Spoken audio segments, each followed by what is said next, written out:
Rolling. Okay, everybody. Good evening and welcome to our June Town Council meeting. Thanks for those of us joining us in council chambers as well as those joining us on YouTube. We will move right into the agenda with first up our agenda adoption. Is there a motion on the floor to approve the agenda? Motion on the floor. Is there a second? Second. You got it, Lex? Lee, you want to pick? All in favor? Aye. Thank you. The motion is carried. At this time, we will have Mike Thevenin lead us in our invocation this evening. Thank you, Mayor. Let's pray together. God, we thank you for an awesome opportunity to live in this town. God, we thank you for an opportunity to come together as citizens and to lift up the concerns of the citizenry. God, just ask that you bless us this evening with wisdom, guide us as we make decisions tonight. And Lord, as always, we pray for a peaceful, respectful evening this evening, and we just pray it all in Jesus' name. Amen. Amen. Would everyone please rise for the Pledge of Allegiance? I pledge allegiance to the flag of the United States of America and to the republic for which it stands, one nation, under God, indivisible, with liberty and justice for all.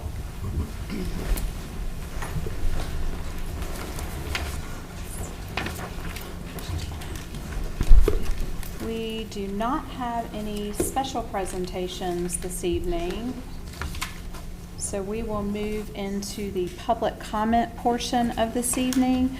Just a reminder, anyone requesting to address Town Council may do so during this. Oh, I missed you. I'm sorry, Ellie.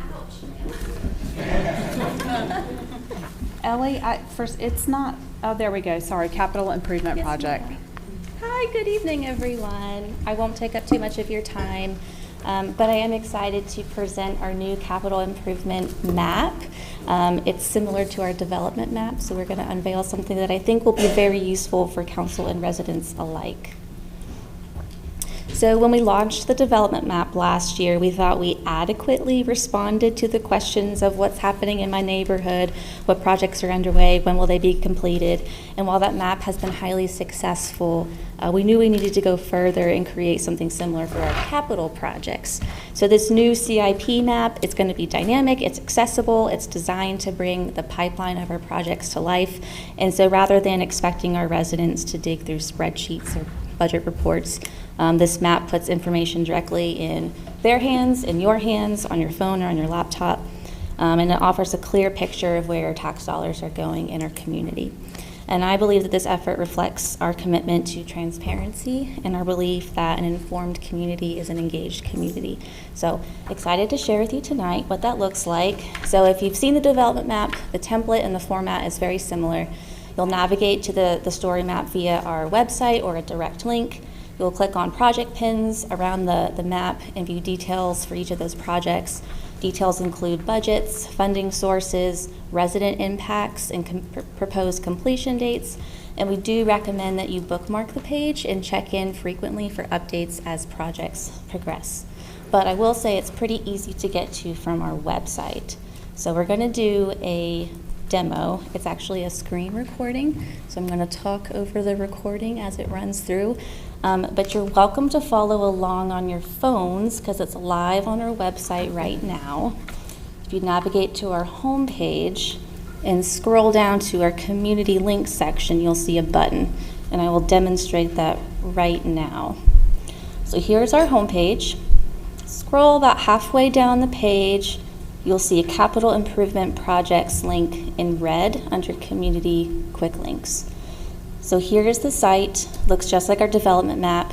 On your phone, you'll see the map above and the projects below, but on a laptop or desktop, it's right and left.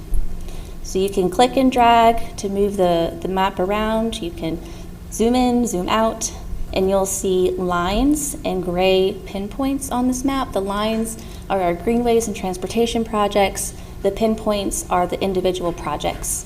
You click on a pinpoint. This is the parking lot expansion. You'll see the budget, an estimated completion date, the project need, which is what we came to council and asked for your consideration during the budget process, the approved description, the impact residents will receive when the project is complete, and the strategic goal that that project meets. As you scroll down the page on the site, you will see a narrative about how the CIP is funded, the budget priorities of our council, and then how this meets our quality of life and our mission, vision, and values. If a resident or council has questions, they can of course call the phone number that goes to our customer service, or they can email a new CIP email called townprojects@harrisburgnc.gov, and there's multiple staff who monitor that inbox, and we're happy to answer any questions related to CIP there. I will note that this currently only has our FY26 projects on the map, but once the FY27 budget is adopted tonight, we will include those projects this week. And with that, I welcome any feedback, compliments, concerns. If you have any additions or changes, let us know. I do think this could evolve over time, so if you want to see something different, just let us know and we can make those changes. Ellie, is there a place on the app to locate that? Because when you said pull it up, I had the app pulled up. We can certainly check into that. Okay. Yes, ma'am. I know we just try to direct a lot of folks to that, so I didn't know if there was another easy button we could add. Yes. I will check with Casey. Great information, though. It's nice to see everything in an interactive map. I think that's worked great for Quick Harrisburg as well. Good. Glad to hear that.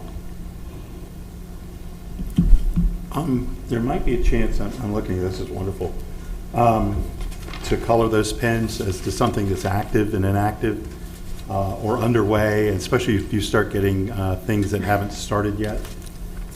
Maybe a green or a yellow or something. And then at some point in the future, I know it's not related to the town, we get a lot of questions about things they may think the town is doing, like over here on Moorhead. I don't know what the heck they're doing over there, but what is that? I don't know. But to even flag those as non-Harrisburg projects, it's a Duke Energy thing, or it's a housing development or something like that. But I can see this thing growing. You'll have plenty of work to do in the future, I guess is what I'm saying. Thank you. Yes. Agreed. Yeah. Excellent. Thank you. Yeah. Any other comments or questions or concerns? All right. Well, thank you so much for your time. Thank you, Ellie. Now, let me get right back on track. We will move into the public comment section of tonight. Anyone wishing to address town council may do so during this time. Please state your name and address for the record. You have 3 minutes, so please be respectful of everyone's time. If your comments exceed 3 minutes, please be sure to send us an email at council@harrisburgnc.gov, and we'll be happy to address anything that was not able to be addressed tonight. So we will go first to our sign-up sheet, and first we have Rosa Culver Sims.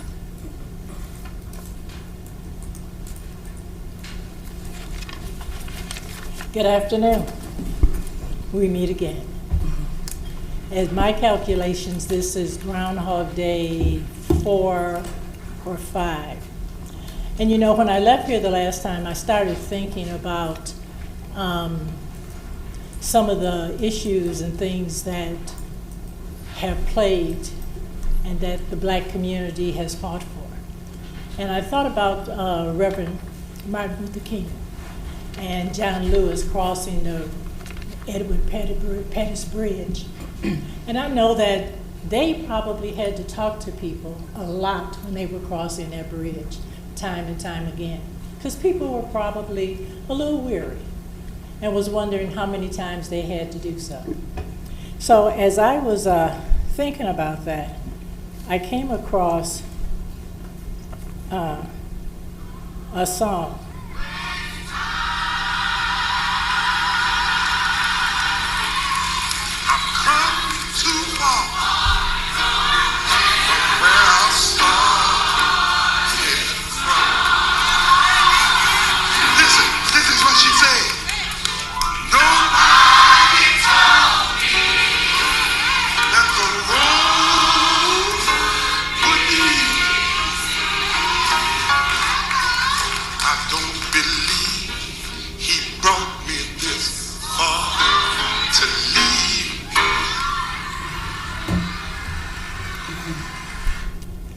He didn't bring us this far to leave us. Now, again, if I've got to keep coming back, and we've made some headway, and that's good, but it's not quite over yet. And we're going to keep going. And I'll keep being here. You notice I don't even say what my name is, and I don't sign my address in, because by this time y'all all know who I am, because I've been here enough. And the other thing that I want to address is that when I come, because I've been here so many times, there's a level of respect that I am due. And that means that when I'm standing here speaking, I expect that level of respect and attentiveness to what I'm saying. I expect you to look at me, because I am a citizen in this town. And I voted and will continue to vote in this town. So you don't sit here and look down while I speak, because you don't want to hear what I've got to say. If you don't want to hear what I've got to say, do what you need to do. And I will gladly stop speaking. But as long as I come here, I expect the level of respect that I'm giving you. Thank you. Thank you, Ms. Sims. Next up, Joanna Bacco. Just state your name and address for the record, please. Johanna Bacco, 824 Juanita Drive. And I'm here again in support of Dr. Erin Banks and her recognition as Mayor Pro Tem. And I was fully prepared to come here tonight after looking at the website and say thank you. Thank you for doing the job and closing the loop and respecting your voters and your fellow councilwoman. And that's much more enjoyable to do. And I was looking forward to doing that and sitting down. But unfortunately, the process has not been closed. And there's no recognition here in Chambers. And frankly, I just don't understand that. I do not understand that. I wish we could have a dialogue and I could understand that. But I'm here asking, within my 3 minutes, for you to close that loop and recognize your colleague for the recognition she deserves, she earned from the voters, and please do what is right, and so I can come back here next month and say thank you, and that be the end of it, and we give the recognition that is due to our colleagues. Thank you. Thank you, Ms. Bacco. Tina Hodges.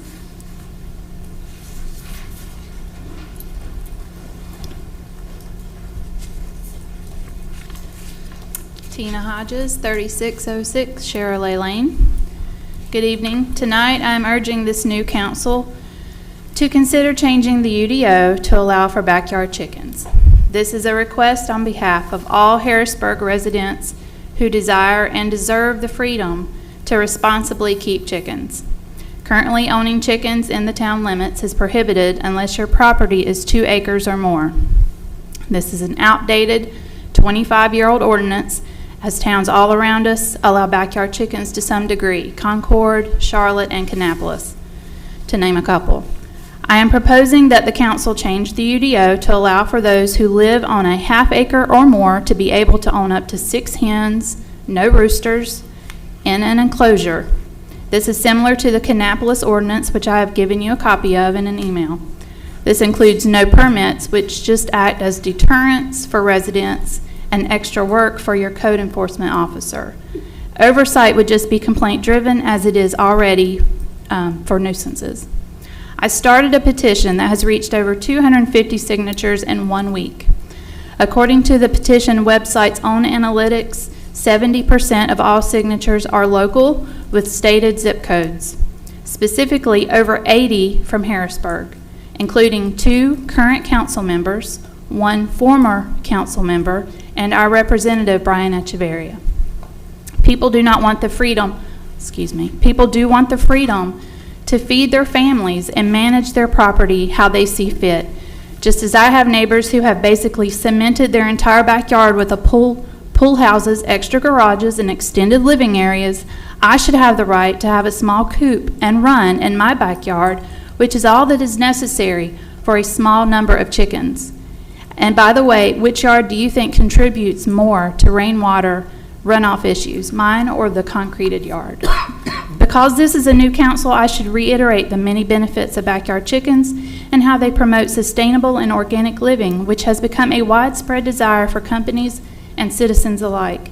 Aside from the obvious provision of fresh eggs, chickens consume food scraps that would take up space in landfills and in turn create excellent garden fertilizer.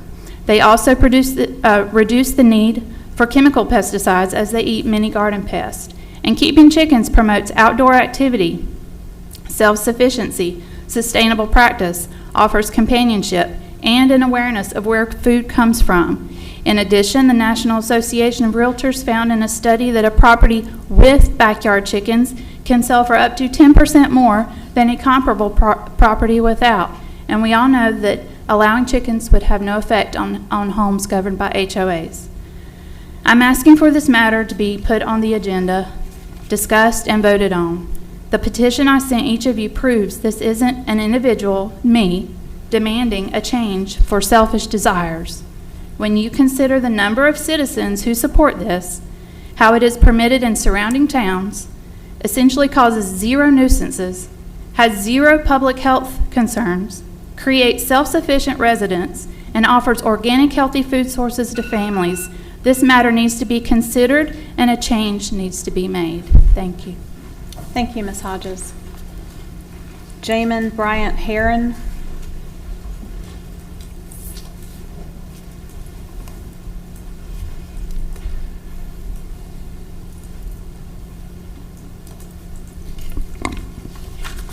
Love and peace. My name is Jamin Bryant Heron, community organizer, Cabarrus native, and I'm representing the Black Political Caucus of Cabarrus County. I'm speaking tonight because the public deserves clarity and consistency from its elected leaders. Dr. Aaron Banks was unanimously appointed by the council to serve as Mayor Pro Tem, yet we have observed that this is not being publicly recognized in the role. Her title now appears on the website and she has a name badge, but does not appear on the dais like everyone else's title, even after many community members have spoke and requested this change over the last several months. The question is why? Why is her title being ignored? Why are community voices being ignored? Who is responsible for carrying out this decision? Is it the mayor or the city manager? Is this a dictatorship or a democracy? The people have voted, the council has voted. You are failing your responsibilities and wasting our time with petty politics. When an elected body votes unanimously on a matter, the public expects that decision to be respected. If there is a reason why Dr. Banks is not being recognized as Mayor Pro Tem, the community deserves a clear explanation. If there is no such reason, then the council should honor its own vote. The concern is not simply about a title, it's about transparency and accountability and public trust. Residents should not have to guess who's who. This causes confusion as to what we are to do if the mayor is not available. Who do we turn to? Representation matters, our voice, our vote matters. Dr. Banks and Councilwoman Glover, we see you, we love you, and we thank you. Leadership is not always easy, especially when challenging long-standing racial bias or advocating for perspectives that have been historically denied. My hope is that the next child of color watching these meetings will see and know that they too deserve to be recognized, respected, and heard. My hope is that the path will be easier for them because of the courage demonstrated by you two serving today. No one should have to fight harder for the same level of recognition and respect that others receive automatically. But as we come up on Juneteenth celebrations, we know we have to constantly fight for our freedom, our rights, and continually tell and remind folks we are free now. We are equals. We owe it to future generations not to allow ourselves to be treated less than, not to be silent. I respectfully ask the mayor and council to explain the status of Dr. Banks' appointment and what steps will be taken to ensure that decision made by this governing body are consistently recognized and implemented. Thank you for your time and service to our community. God bless you and your decisions. Thank you. Thank you, sir. That concludes public comment. We will move into consent agenda. Is there a motion on the floor to approve consent agenda as presented? So moved. Is there a second? Second. All in favor? Aye. Motion is carried. Thank you. Next up, we have communications. First, we've got Mr. Donham.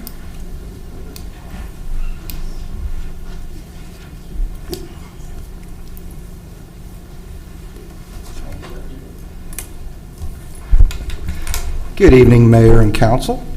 Good evening. I have a quick manager's update for you.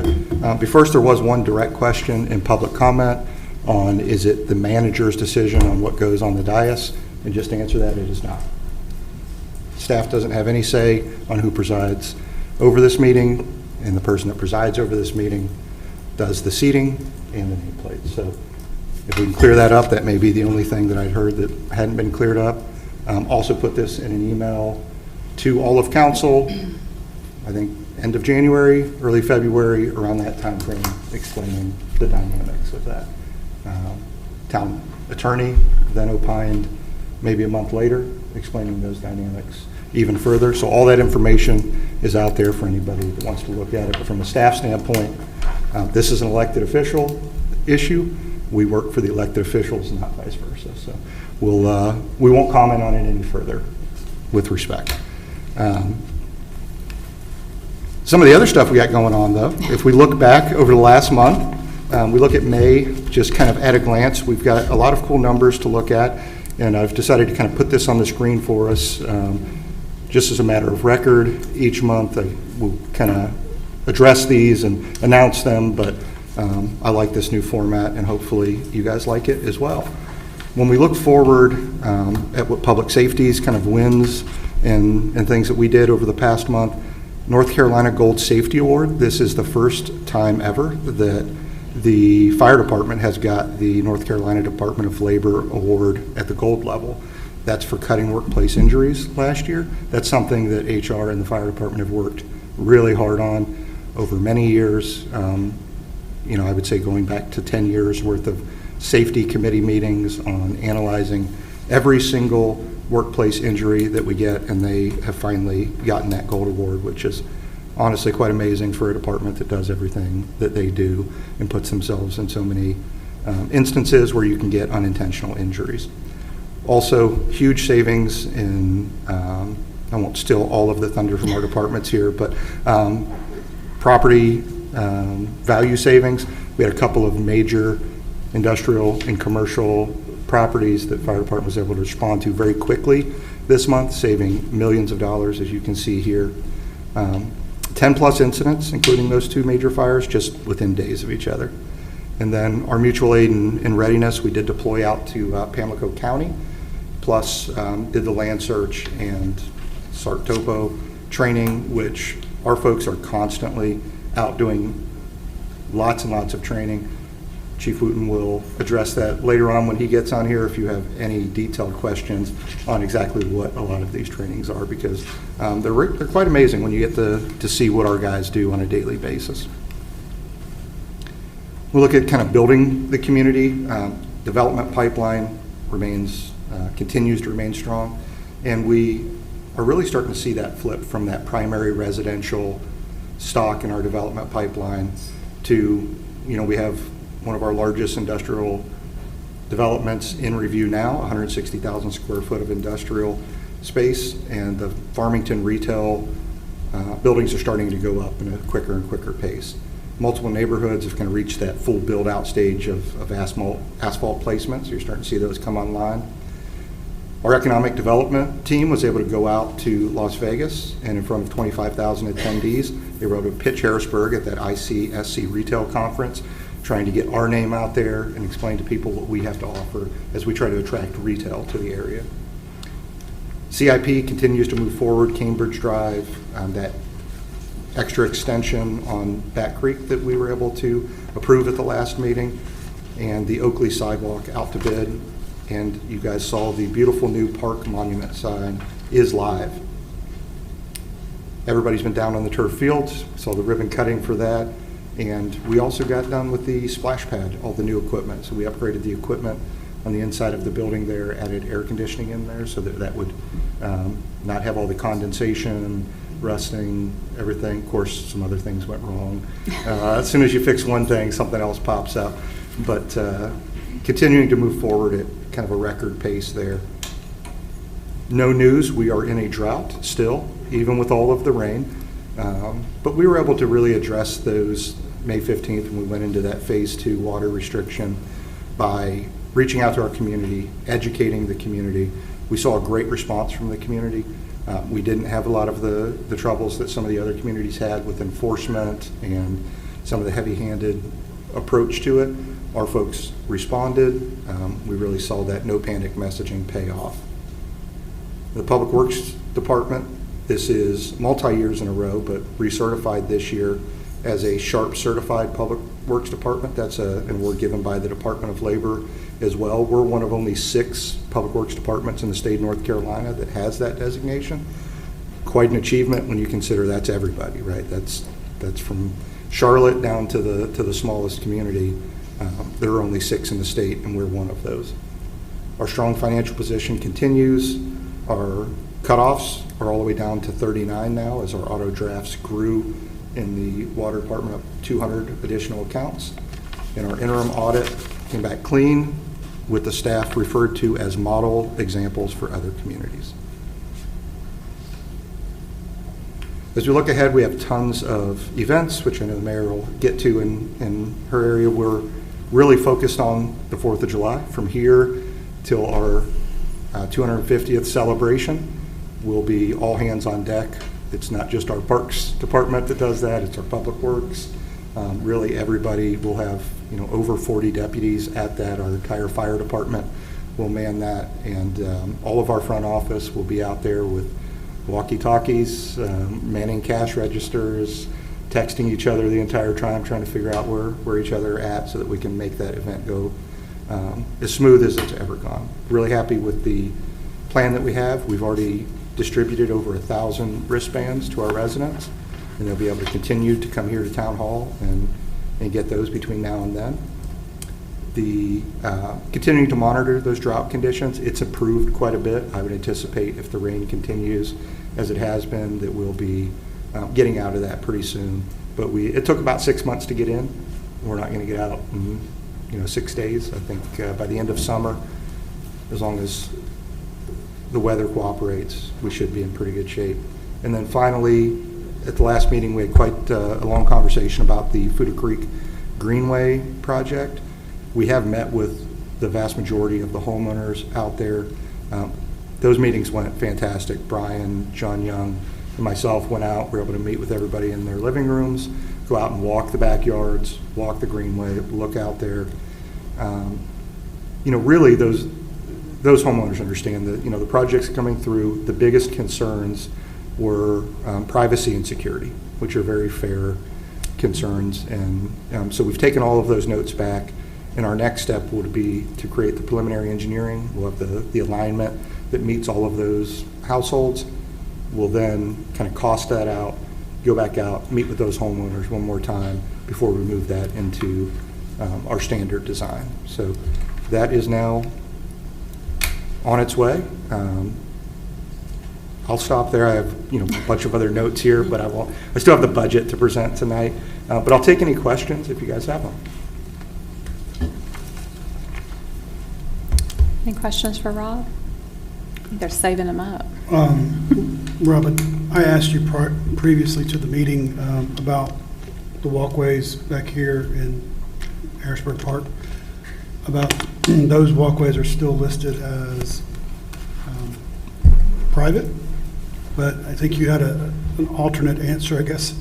A better way to explain it than I probably could. But yeah, we'll take a look and make sure they're properly marked.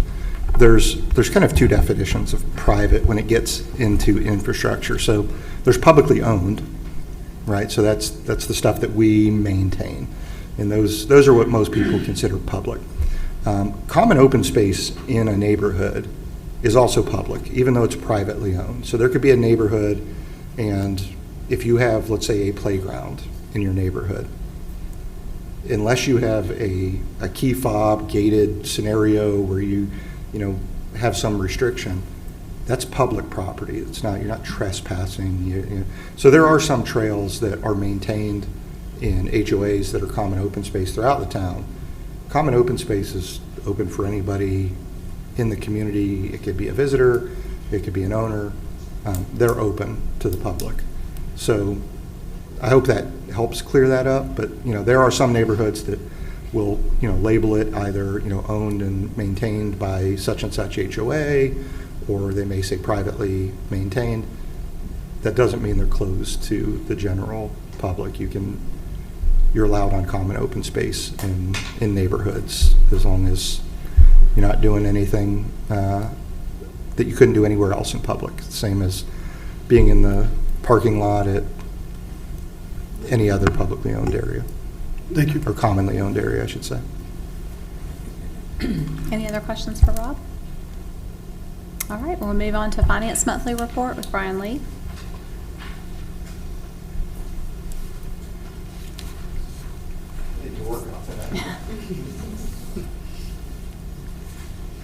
Good evening, Mayor and Council. Good Have your evening. finance report as of the end of May, with 1 month left in the fiscal year. Tax collections up 1% this month to 102% of our estimate. So we should see one more month of motor vehicle collections and settle in a couple $100,000 above that estimate. General fund overall revenue is at 99%, and so we should come in right at 100% on the year. So really good revenue news for the general fund. The water and sewer fund is at 97% collected, so another great year for the water and sewer fund as well, as that should tick over 100% this month. And then the stormwater fund is exactly on target at 92%, and so again, that's going to be another fund that comes in right at 100%. So really good information, or really good status there for our revenues. For departmental expenditures over operations, we have no concerns as we look down through all of these departments. We're heading into our last month, which is essentially spending cutoff for non-mandatory items, so we don't have any concerns as we head into that period. And the same story for all remaining general fund departments. They're all just in really good shape, from 60s to about 80% there. The enterprise funds are in the same shape as well, with the water and sewer fund at 79% and the stormwater fund at 74%, and salaries across the town at 83%. So no concerns across any of the categories of expenditures or any of the departments. And now moving into our project dashboard. Here's a look at our single year projects. So we have 2 that are at 95%, and this was as of the end of May. As of today, these are actually finished out, so we'll show you pictures of those next month with the landscaping added in. That was the last item that both of these needed. But you can see here the internally illuminated Harrisburg Park and YMCA sign that looks really fantastic, and then our other monument sign on Rocky River Road that's also had the power hooked up and is illuminated now as well. But like I said, they've been landscaped, and so those are finished off as of right now. Another project that was taken care of this month were the splash pad updates that Rob mentioned. So you can see the new surface coat there. There's a new slide pad that's longer than the one that was previously there. And then a lot of updates to the ropes, the stanchions, umbrellas, all those sorts of accessories in there. So that's ready to go for the season now. Here's a look at our multi-year projects in design. Rob also mentioned the Oakley Drive pedestrian facility. We had this bid opening on the 4th, and we had 7 respondents, which was I think our best bid opening in probably 2 or 3 years, maybe even since the pandemic. So that was really good to see that much interest in one of our projects. So we got really good results there, and we should be bringing that contract to you next month for consideration. Fuda Creek Greenway, Rob also gave a great update there. I don't think I can really add anything, but that project is certainly picked back up steam. Here's a look at our multi-year projects under construction. I had a little movement here. Rob also mentioned Cambridge Drive extension, so here's a picture of it finished and open. You can see the sidewalk is also closed off right there, if you can see that. We're waiting on some handrails, so that's the last 5% of this project, is some safety handrails there next to the culvert. But I also wanted to point out that it connects into this greenway, which goes on behind these homes. And so our last leg that we plan on doing is we have an existing greenway that ends about right here. And so we'll bring that up to the sidewalk and have that be a connection of 2 existing greenways there. So a lot of good connectivity here coming into town center. The next project is a parking lot expansion at Stallings Park. This was an internal staff project where Public Works brought the dirt over from Harrisburg Park, was able to grade it into the old pond at Stallings Park. That has been seeded, and grass is growing there. So the last step is we're going to bring in gravel and make it an overflow parking lot. And lastly, the 2026 annual sanitary sewer rehab. A lot of work up and down Moorhead Road and some of the side streets has been completed there. The last phase of this year's project is upgraded monitoring systems at all of our pump stations. So a really big improvement on the monitoring capabilities that we'll have at all of those. And so that'll finish off the project for the 2026 rehab. Here's a look at our equipment projects. We had 2 move to complete this year. The first is the side-by-side for the deputies. And the second is the dehumidifier project at stations 1 and 2 that the fire department performed. Here's a look at our vehicle projects. No movement this month on the progress side, but we did, as you can see, pay for a lot of services on the left side there. And our professional services projects, the only one to report on this month is the fiscal year 2026 audit. They did come out in May and tested our transactions from July through April, but also really focused on internal controls. So they were looking at our payroll and personnel files, our involvement in the pension system, our utility billing practices, and then, of course, testing our grants and debt service. So a lot of things hit there, and then they will be back in September and October to finish up the audit for the full year. And I would welcome any questions you may have. Brian, the people hauler wagons, are they going to be here in time? We sure hope so. I have not heard anything in a couple weeks. I'll look at Jim. Yeah, we haven't heard that they're not on schedule. So. What was that? The people hauler wagons? Oh, Those wagons that'll be used for the 4th, so they better be showing up. Any other questions for Brian? Thank you, All sir. right, thank you. Next up, we have our law enforcement update with Lieutenant Helms.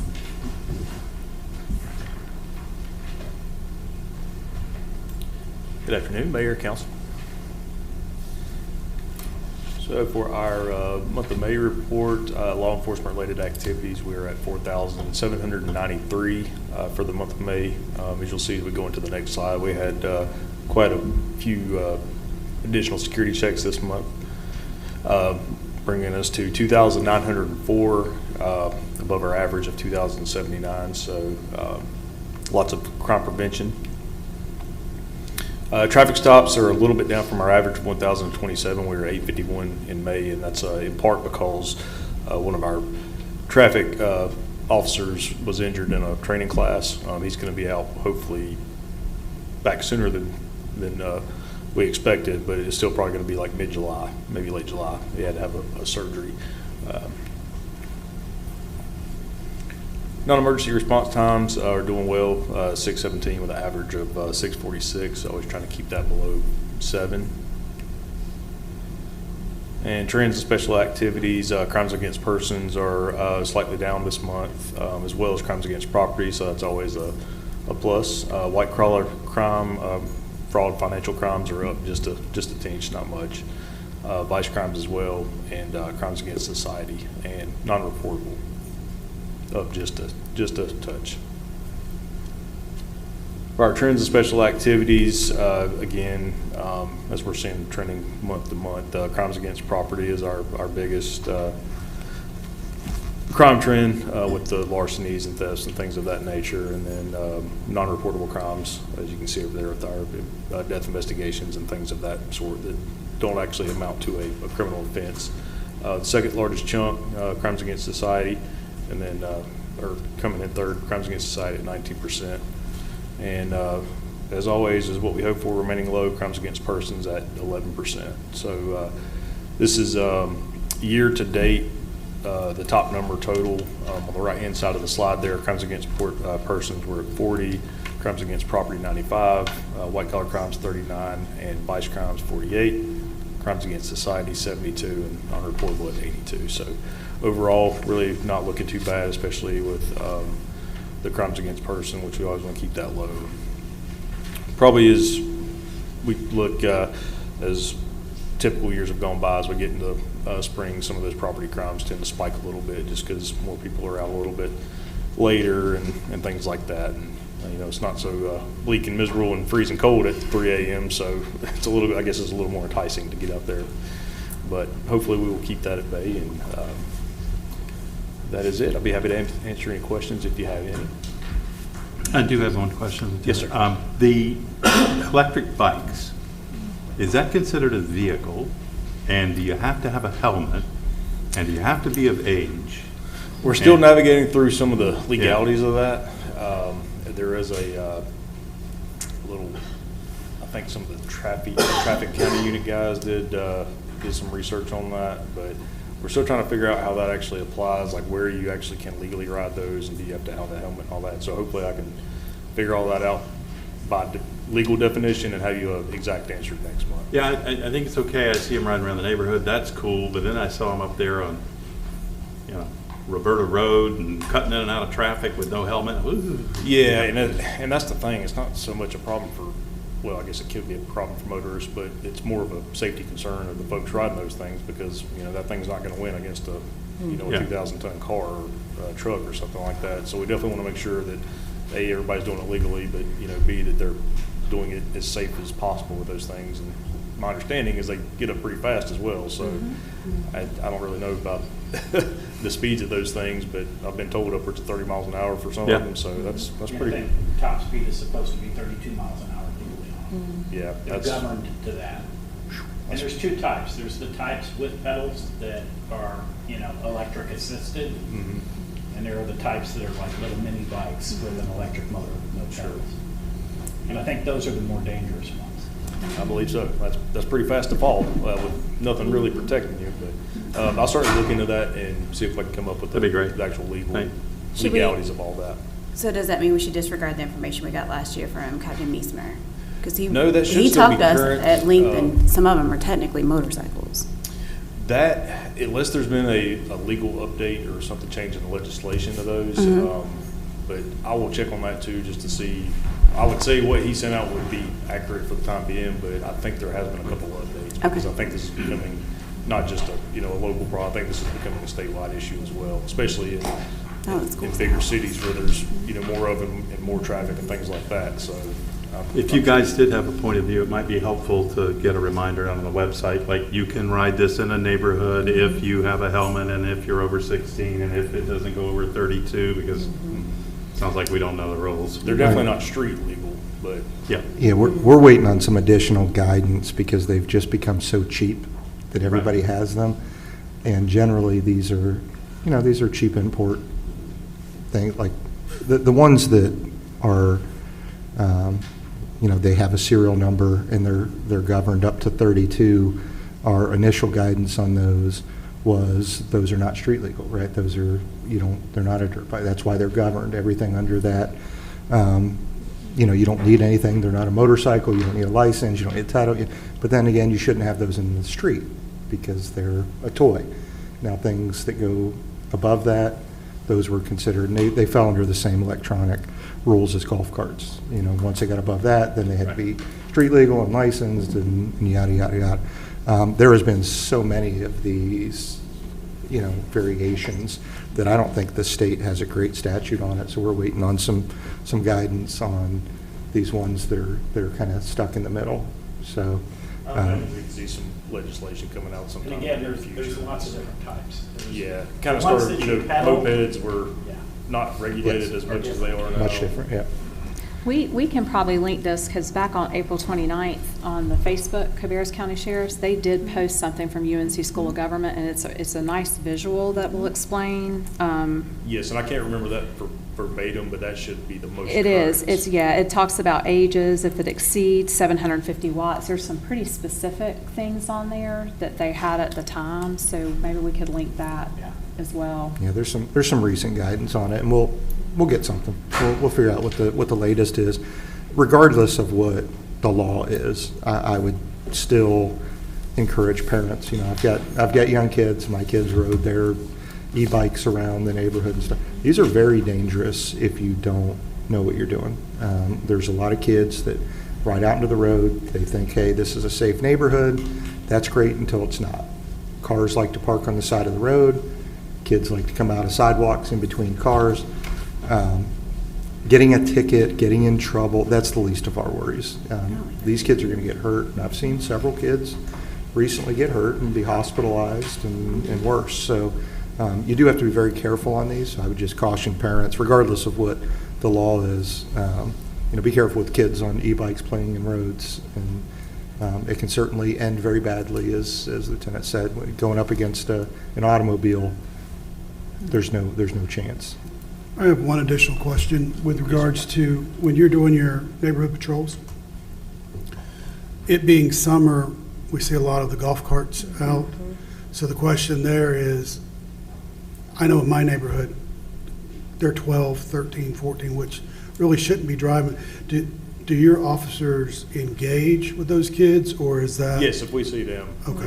And those are very specific too, like those have to be registered and with the state and have a registration plate attached. Well, if they're going to be street legal, the only kind of gray area we run into is when it's not a state maintained road where you might not necessarily have to have a license or be registered to ride on that, but those are pretty few and far between. So it becomes street dependent or road dependent on whether we can actually enforce anything on that or not. But we usually try to get out with them and just make sure, especially that they're driving safely, and if it's an area where that's permissible. But yeah, we can certainly stop them and call parents to come get them if it's a legally maintained or state maintained road. I mean, I know we had a child or a teenager, I think it was in Abington last year, that got seriously hurt. Yes. Fell off. And there then, were some other factors involved Yeah. with that too that shouldn't have been. But yes. And then we see it in our neighborhood where I'm at, and it's kind of crazy watching them whip around, and they're invincible at that age, but Yeah. until something happens. Thank you. Yes, sir. Any other questions for Lieutenant Helms? Thank you, sir. Next up, we have our fire department update with Assistant Chief Wooten, the master of the slides. I actually get to present to you tonight. So good evening, council and mayor. I will be doing the fire department report for Chief Dunn because he's out of town. Our fire marshal activities for the month, we did do our quarterly community safety for our Stop the Bleed class. That's where we teach the lay people how to actually put on tourniquets or something like that for our community safety. We did have a fire station tour at Station 2 and a couple at Station 1. As you can see, the inspections of fire extinguishers are typically the violations that we're always going to have. They make up the largest violations this past month of the inspections that he was able to complete. For the month of May, we had 296 incidents. It's 1313 for the year. We're still looking good on all of our 90th percentile times. Our turnout time goal is 1 minute and 30 seconds. We're at 124 last month. Our 90% unit travel time is the time they check en route till they get to the scene. We're looking at a goal of 6 minutes on that. We're right on track on that one. And dispatch to arrival, our goal is 7 minutes and 30 seconds, and we were able to do it in 7:08. Okay, so a couple things we want to talk about on this, as Rob alluded to earlier. We did have some significant fire loss this past month. So there was $2 million in fire loss that we had, but we still saved 98% of the property and contents because we had a very large fire savings due to a small appliance fire in a large commercial building, which I'm going to go into right now. Okay, so the biggest thing we want to get out of this is smoke detectors work. Okay, so I want to paint the picture for you. On May the 29th, 2 a.m. at the fire station, asleep in the bed. Bam! Lights come on. Dispatch to a commercial fire alarm, 7201 Caldwell Road. This building is 139 square feet, type 1 construction. So type 1 construction is all concrete, concrete floor, concrete roof, concrete walls, complete concrete building, okay? It has a sprinkler system and it has an alarm system, which were recently inspected and tested by our fire marshal's office a couple months ago.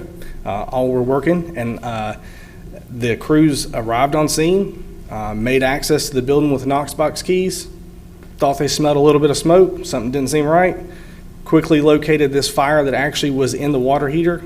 The smoke detector in this room had activated and notified them of an alarm at 2 o'clock in the morning. The property loss estimation tool for the national property loss tool we use said this building is valued at $60 million in property and $40 million in contents.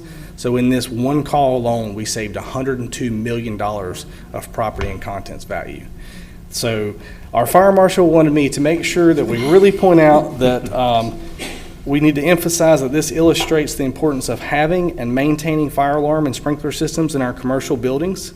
This is the second one of these type of calls that we have had this year with significant fire savings.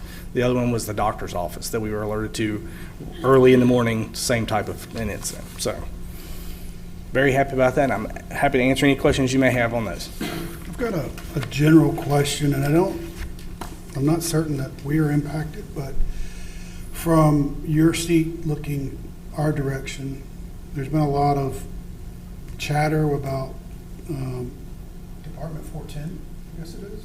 Oh, Squad 410 with the county? Yep. Are we supplemented by 410 in any way? Or? So 410 does not actually come to any of our calls on an automatic assignment. We have used them in the past when we've had a working incident. Recently this past month with an incident we were going to be tied up for a long period of time. We had them come and stand by at one of the stations to answer any calls for medicals. That area and that program really benefits more of the eastern part of the county where it's more rural and there's not as many people that are staffed during the days. Our fire department's adequately staffed, and we have Concord Fire Department in Kannapolis as well that can come close by, as well as Charlotte to come help us as far as partnerships and stuff. So we won't see a big impact of that being gone, but the eastern part of the county may see. Close to Bethel, those areas? Midland comes in with us on that side. Flow Store Fire Department is volunteer, and they do have some staffing, but they would help out a department like that who has limited staffing, but we assist them as well too. So I don't know that we won't, from Harrisburg's perspective, see a huge impact of that service not being provided by the county anymore. Thank you. Yep. I also saw in their meeting that they have some people who are Swift water trained. I was just wondering, do we have any openings in our fire department, or? Yeah, currently, I believe we are getting ready to have 2 members. I think it's going to come out in this 2-week report because I just saw some of the bullet points from the administration chief. We have 2 positions that we're getting ready to make offers for lateral transfers. I'm not aware that either one of them worked for Squad 410 for those 2 individuals. And I know we have a new vacancy that will probably be coming up. We've had someone turn in their resignation. We expect it in the next week or so. So there may be an opportunity, but they would have to go through the process of hiring process for any candidate we would look at anyway. Right. Okay. Any other questions? Thank you, Chief. Okay, Wooten. thank you. Appreciate it. Just a couple quick mayor comments tonight. I really want to thank our town staff and the council for the hours and hours of budget workshops and conversations that we've had. I feel like each year that process gets streamlined, and I know for our admin, they're like, yeah, it's because we're doing a whole lot of legwork in the background, so we certainly appreciate that. It's very interactive, and we can really tell a difference up here when it's presented, so thank you guys for that. Looking forward to seeing everyone at our next Rockin' the Berg concert. That is this Saturday at Harrisburg Park. There will also be a tent set up for our residents to get their July 3rd and 4th wristbands for the event, so that's another great opportunity to grab that before this comes up. I also attended the Atrium ER ribbon cutting last month. They officially opened May 18th. It's off Bruton Smith Boulevard, kind of at the entrance to Embassy Suites. Thinking that's going to help with some of the congestion that we are having at the Harrisburg ER. We've heard there's been 3- and 4-hour waits there. It is a full-service ER department. It's quite impressive. They built that in 6 months. Hard to believe. But that's a quick, easy access for our residents as well, instead of the one back on Rocky River. HIAC Fan Fest was a lot of fun. Kudos to our communications department for getting the word out. We actually had several Harrisburg residents attend and came up and said, hey, we heard about this because of the communications that were out. So they had a great crowd show up for that, and we certainly enjoy supporting our local businesses. So that is all I have. With that, we will move into council comments. So I'll start. At the end of May, actually I believe it was the middle of May, because I sit on the North Carolina Board of Trustees, we had our national conference in Savannah, where we really focused on like national trends of what we're seeing across our municipalities, because we know entering a municipality is really expensive. So in that, we spent a lot of time talking about like the importance of aligning policy for our first responders from the angle of, though, providing support and reinforcements for our first responders, because they do see a lot of trauma in general. And we had a very deep dive conversation just about how that trauma impacts their life expectancy. So just ensuring that we are able to bring those supports back to North Carolina as we are working towards that. And then just on cybersecurity, the importance of it, making sure that we are as tight as we can be with that. We understand that AI is growing, and it's a monster that is, we do want to make sure that we're always ahead of it. And then lastly, we talked about climate change and some of the trends that we're seeing. I will say I was very proud to see that our Swift Water Rescue Team was in the presentation that they showed. I was like, the first person I saw was Captain Meisner. And I was like, wait, those are my people. So that was really nice to see. They did not name us specifically, but they did after I made sure they knew that they were from Harrisburg.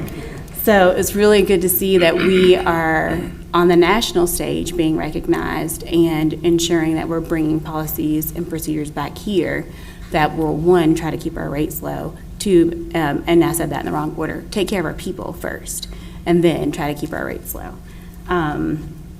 So yeah, that was fun to see and hear. We did have our mental health advisory board meeting last week with the county, and the Behavioral Health Center, the Stephen M. Morris Behavioral Health Center, is hopefully, weather cooperating, set to open July 28th. That is a very tentative date, again, all depending on weather. We are very hopeful that it'll be open before school opens, but it's really nice. They've stopped doing tours for now, because every time they do a tour, they have to clean up, it slows progress. So we, with the goal of getting that open, but once it is open, we will not be able to do tours to protect folks' privacy. I talked with Rob with this at a very high level, but also we, in Savannah, we discussed a way to use those opioid settlement funds across our community in more of a preventative way and not just reactionary, because part of the behavioral health hospital is funded by the opioid settlement. So those are just things that I'm happy to bring back. And as a final, Rob, I should have asked this when you asked for questions earlier, but when we were at City Vision, we talked with John with the microtransit and what that could look like to help fill some of the transit gaps in Cabarrus County. So, I'm sorry, in Harrisburg. So when we get that set up, if you'll just follow up with me and let me know like what that was like, because he did a solid job explaining how that looks in South End and in other places.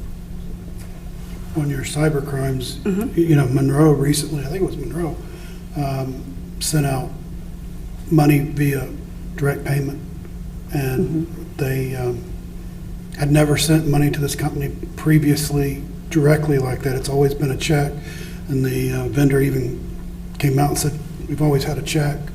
But as you said, the AI, the bad actors came out, and I say it's Monroe, it was one of the smaller communities near here. So it is a real issue. Last month I didn't get a chance to thank Park and Recs for a great Rockin' the Bird. We had, I don't know how you guys managed to pull it off, but we had the weather just at the right temperature, and no blinding sun, and nice breeze. So thank you guys for that. Yeah, order it up for this next one as well. The other thing, though, I will point out is I've had a few folks reach out, and I've noticed it myself and keep forgetting to mention it. When you go to the website on a mobile device, just pull up the schedule. I know on iPhones it's jumbled, so you don't see it. Now, I at times will flip, and I have seen it, but it doesn't always flip. So you may just check it one additional time just to see if that's been cleared up or not. I went out there about 2 weeks ago and forgot to mention it to you guys. So, and then lastly, I got the opportunity Friday night to celebrate with the mayor and watch her firstborn be wed. So congratulations, ma'am. Thank you. I'll go next. So May was a busy month for me as well. I attended the Cabarrus Health Alliance grand opening, the new location in Concord. I think that will be, it was a really great way to reinvent that space to be very useful for the community. And it's an old mill that's in Concord, closer than Kannapolis for us, but I think it's a great resource. I also spent some time in Raleigh at a training talking about co-governance, and I think it was important because it talks about the shared power between electeds and the community, and it was a way of how we can work together, and it's not us versus them, but a way that we can work with the community. That was very, very important and informative. So that was nice to talk to others around the state and some folks from Tennessee and Ohio about how they're doing that. I'll also have a reminder. We have Juneteenth here on Thursday, June 18th, from 5 to 8 at Harrisburg Park. I invite everyone to come out and to celebrate. It's going to be a great experience. We have vendors and food trucks and all the things for everyone. So we welcome everyone to come out to that. Our neighbors in Kannapolis and Midland are also hosting Juneteenth. So, and we purposely scheduled ours so that we don't conflict that, but we can all support each other. Harrisburg will be on June 18th. Kannapolis will be on Friday, the 19th, and Midland will be on the 20th. So I invite everyone to come out and support that. And last but not least, I will be remiss if I don't mention the information about the Mayor Pro Tem. And I just want to say thank you to Rob for putting it on the website and for updating my lapel pin. I appreciate that. I know that during this meeting, we talked about Harrisburg being known as the model community and all of that. And I take pride in being from Harrisburg and being here representing Harrisburg. And it's a real shame that I have to, this is 6 months in and I'm still talking about the Mayor Pro Tem title not being on the dais. It really is. And I acknowledge that, Rob, you said that it's not your decision and it's an elected decision, but I'm just, as to the question that was asked in public comments is, why did it change from what's been done 15, 20 years ago? Like, we didn't make a decision here for the council to change the dais, so why has it changed now? And so I would hate to think that we're playing party politics or doing anything that is with ill intention, but that's kind of what it's feeling like. And so I hope that eventually this is changed more sooner than later, but we're not acting like a model community. We're not being transparent and displaying trust and honesty in the behavior that we're seeing. And so it is my hope that we will rectify this issue and have it be done. Because someone asked me today, don't you think it's a distraction? I said, absolutely it is. But I'm going to continue to talk about it until it's resolved. There was no need for anything to be changed other than what has been happening before. And for the change to be so abrupt and so, seems to be backhanded, you just wonder why. Right? And it doesn't feel good to be sitting here every month talking about the same thing. And is this the low-hanging fruit? Of course it is. So let's fix this and move on with the budget and the other things that we talked about today. But I'm going to continue to talk about it until it's resolved. Anyone else? Any other council comments? Okay, with that, we will move into our public hearing portion. And first up, we will have Rob give our fiscal year 2027 budget ordinance, tax rate, schedule of fees, and capital improvement plan.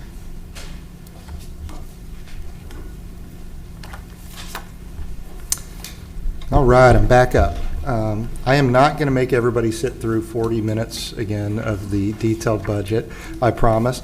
I do have a abbreviated version this evening that I'll do here from the dais.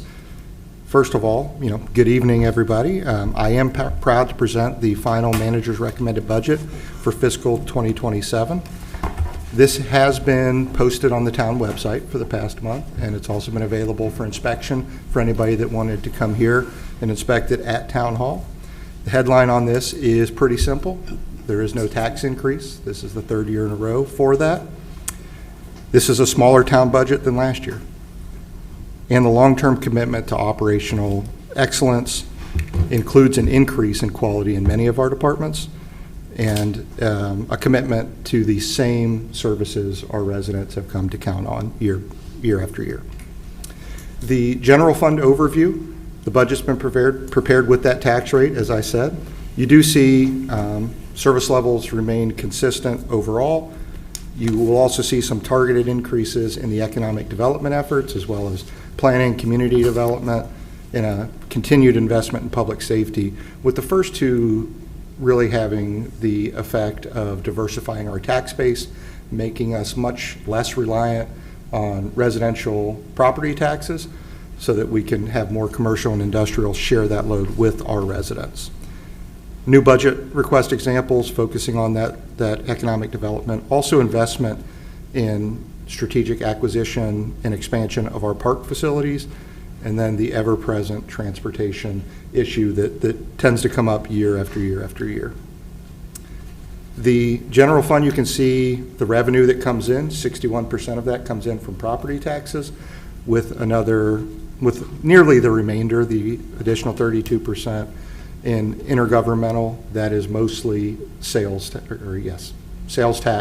that comes in, that's distributed throughout the county and comes here to us as a proportion of our ad valorem. The natural question then is, okay, that's what's coming in, where does it go? What do we spend our dollar on? So we have the typical $4,000 tax bill here for easy math at home. Of that $4,000 tax bill that a homeowner may see, under $1,700, $1,663 to be exact, comes here to the town, and that splits out in the percentages that you see there, with the largest share, a third of every dollar that you pay in property tax goes to fire EMS services, 20% to law enforcement, 18% over to parks and recreation, and then you see all of their services, streets, environmental protection, planning, engineering, all the other services that we do make up the remainder there. What does that mean for the typical property owner here in town?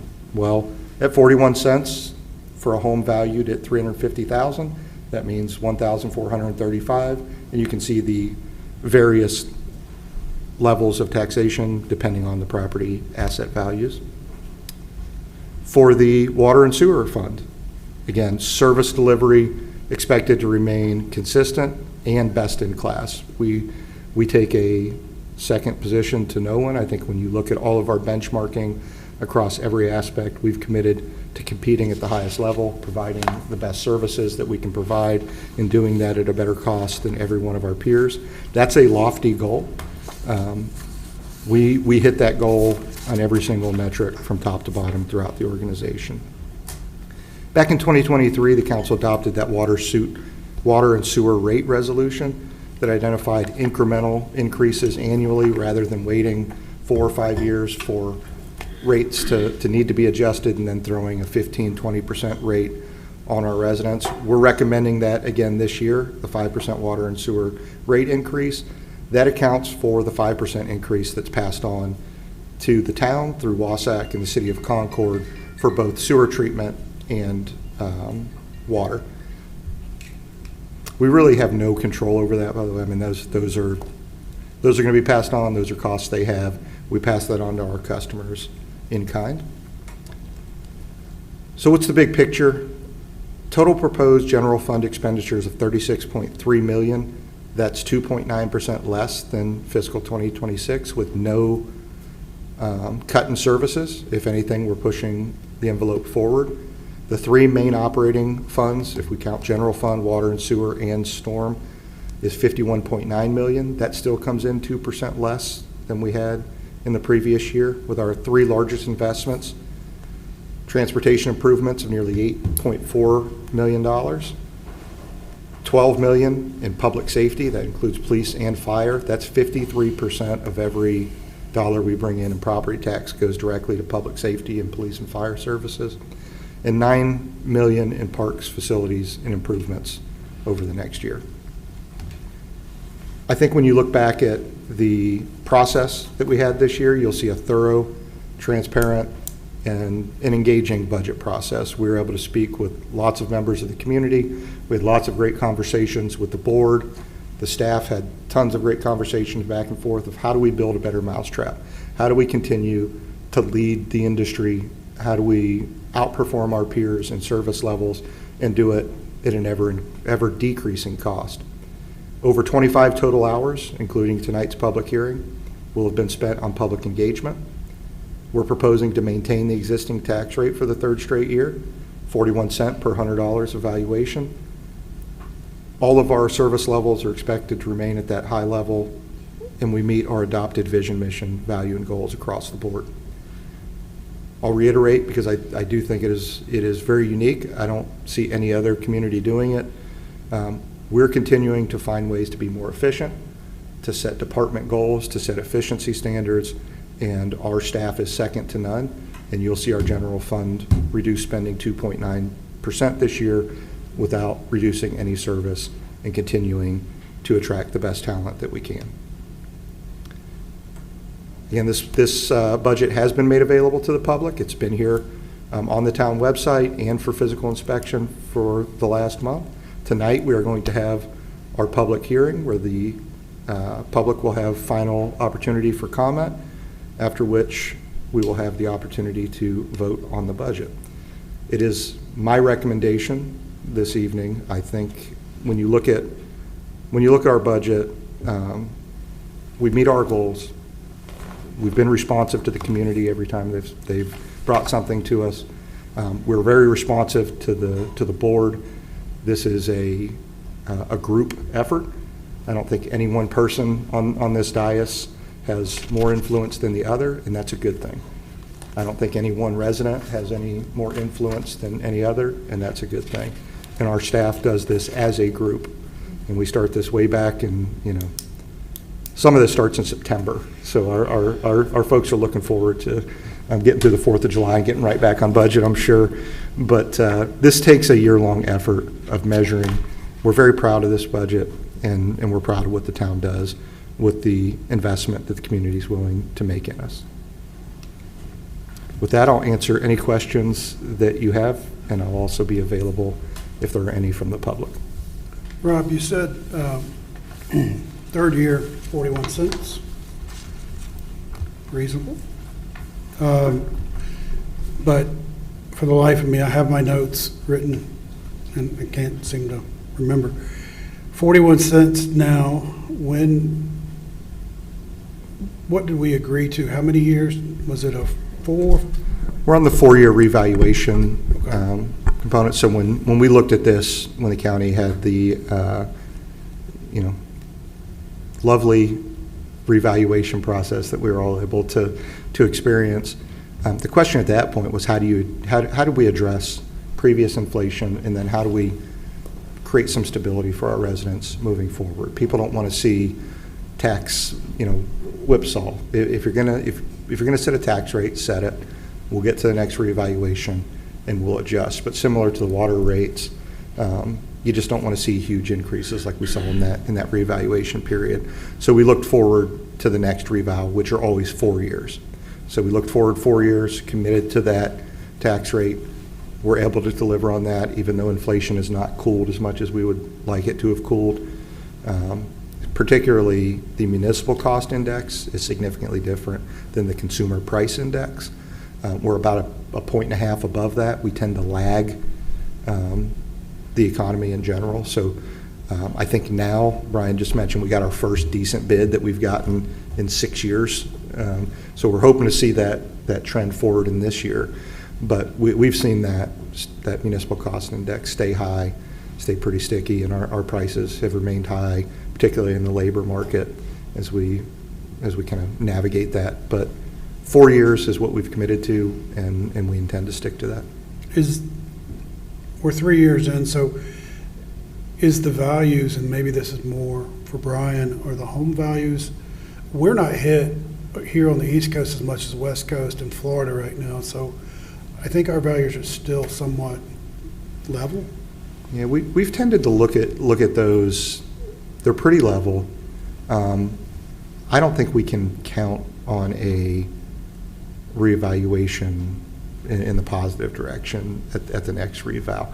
I would imagine it was timed pretty much the worst-case scenario for a homeowner when it was done in Cabarrus County. Mecklenburg, Iredell, they did it a year before. They kind of caught it before it hit the peak, and they'll also be doing it before it hits the trough. We're going to go peak to trough. And so what does that mean for Harrisburg? Well, our property values maintain much better than the county as a whole or the region as a whole, and we have a lot more new property, so it stays a little more stable. But I would expect single digits either way. If it goes up, it would be single digits, and I believe if it goes down, it'll be single digits. Thank you. Rob, I do have a question. I was looking over some stuff today. Is the second floor changes that are happening here, is that in this budget? It's Because I couldn't really tell. That's a multi-year project. Okay. So we have a capital project fund that has those ones that go out multiple years. So the short answer is yes, but you have to look in the capital project fund for multi-year projects. The ones that finish up within 12 months, those are real obvious on the CIP because you're approving them those years. But if you were to approve something this year that, say, was a 3-year project, that would then go into the capital project fund as a pre-funded project. Can you just briefly, tell us where we are with that? Like, because I've been We plan to bring you a contract next month. We plan to bring you a contract for kind of what I call Phase 1A next month. So we have architect engaged, so we've hired the architect. As you can imagine, we're in closets and I mean, we got people stuffed everywhere here on the first floor. They can't go anywhere. We can't just kick everybody out and then redo the whole building and then bring everybody back in. So the plan is to go upstairs in kind of an intermediate Phase 1A, get everybody upstairs, do the downstairs, be able to relocate some of those folks back downstairs, and then touch up the upstairs for whatever changes that you would need. But we do have a preliminary plan to have that in July. That's where we're at right now, is bringing that first phase in July and then starting construction thereafter. Okay, thank you. Any other questions for Rob before we open up for public hearing? Rob, just one quick comment. If you can go back a few slides there where you talk about no, go back one. Which I'm one? Sorry. Forward? This one? Yes. I think one of the things I think we see in government that spending increases go up. And one of the things I wanted to do was tell you guys and the staff, our general fund, we cut spending $1.1 million and the total operating budget down $1.5 million versus 26. And I just want to thank you guys. I think when people hear the government and you talk about government overreach, I just want to give you guys kudos for not staying level, but actually for the staff to decrease the budget needs that you had. And we were able to cut that down. So thank you guys for that. And we appreciate that. Our staff works really hard at our innovations and efficiencies. We spend a good amount of time on that every year. Our goal is never to hit a budget number, and our folks know that. We don't have like, hey, this is the number we're going to hit. Our goal is what's the service level that the community expects us to provide. That comes first and foremost, and then we'll provide that in the most efficient manner that we can possibly do it. If that's a little bit more, it's going to be a little more. But our folks work really hard at looking at every line item of kind of building it as a culture of just innovating, doing it better, which ways are we going to implement technology. This is very unique. It's not, like you said, in government, it tends to not go over as well. You don't have as much control over kind of the profit loss side of things. Our profit is quality of life, and we're never going to give up on that side of things. But it doesn't mean that you can't do it in a better way. And our folks reinvent that every single year. We don't rest on the laurels. So You'll see our 4th of July this year will be better than it was last year and better than it was the year before, and next year will be even better than that. But we'll still try to find ways to make that the most efficient process that we can. And I think our goal for up here is not for you to have to work on shoestring budgets, because that hamstrings your creativity, and creativity is something that we value. I think, well, at least I do, value up here on the dais. You guys are creative. We have a very small, compared to the neighborhoods around us, very small staff, and you guys do an incredible job. So I just want to say thank you for that. Yeah, we thank you for that. All right, with that, I will open the public hearing. We did not have anyone sign up. However, if there's anyone in the audience that would like to speak to the budget, if you'll raise your hand and we'll call you to the front, you've got 3 minutes to speak. Just want to make sure, last minute. All right, with that, the public hearing is closed. Council, are there any additional comments before we move into the 2 separate motions? I'll share my appreciation. Probably the easiest this year, but Ellie, your eyebrows tell a story, and I never saw them move so many times this year. Sorry to single you out on that one, but you know, probably this is the most active one that we've had in a while, and it was active good.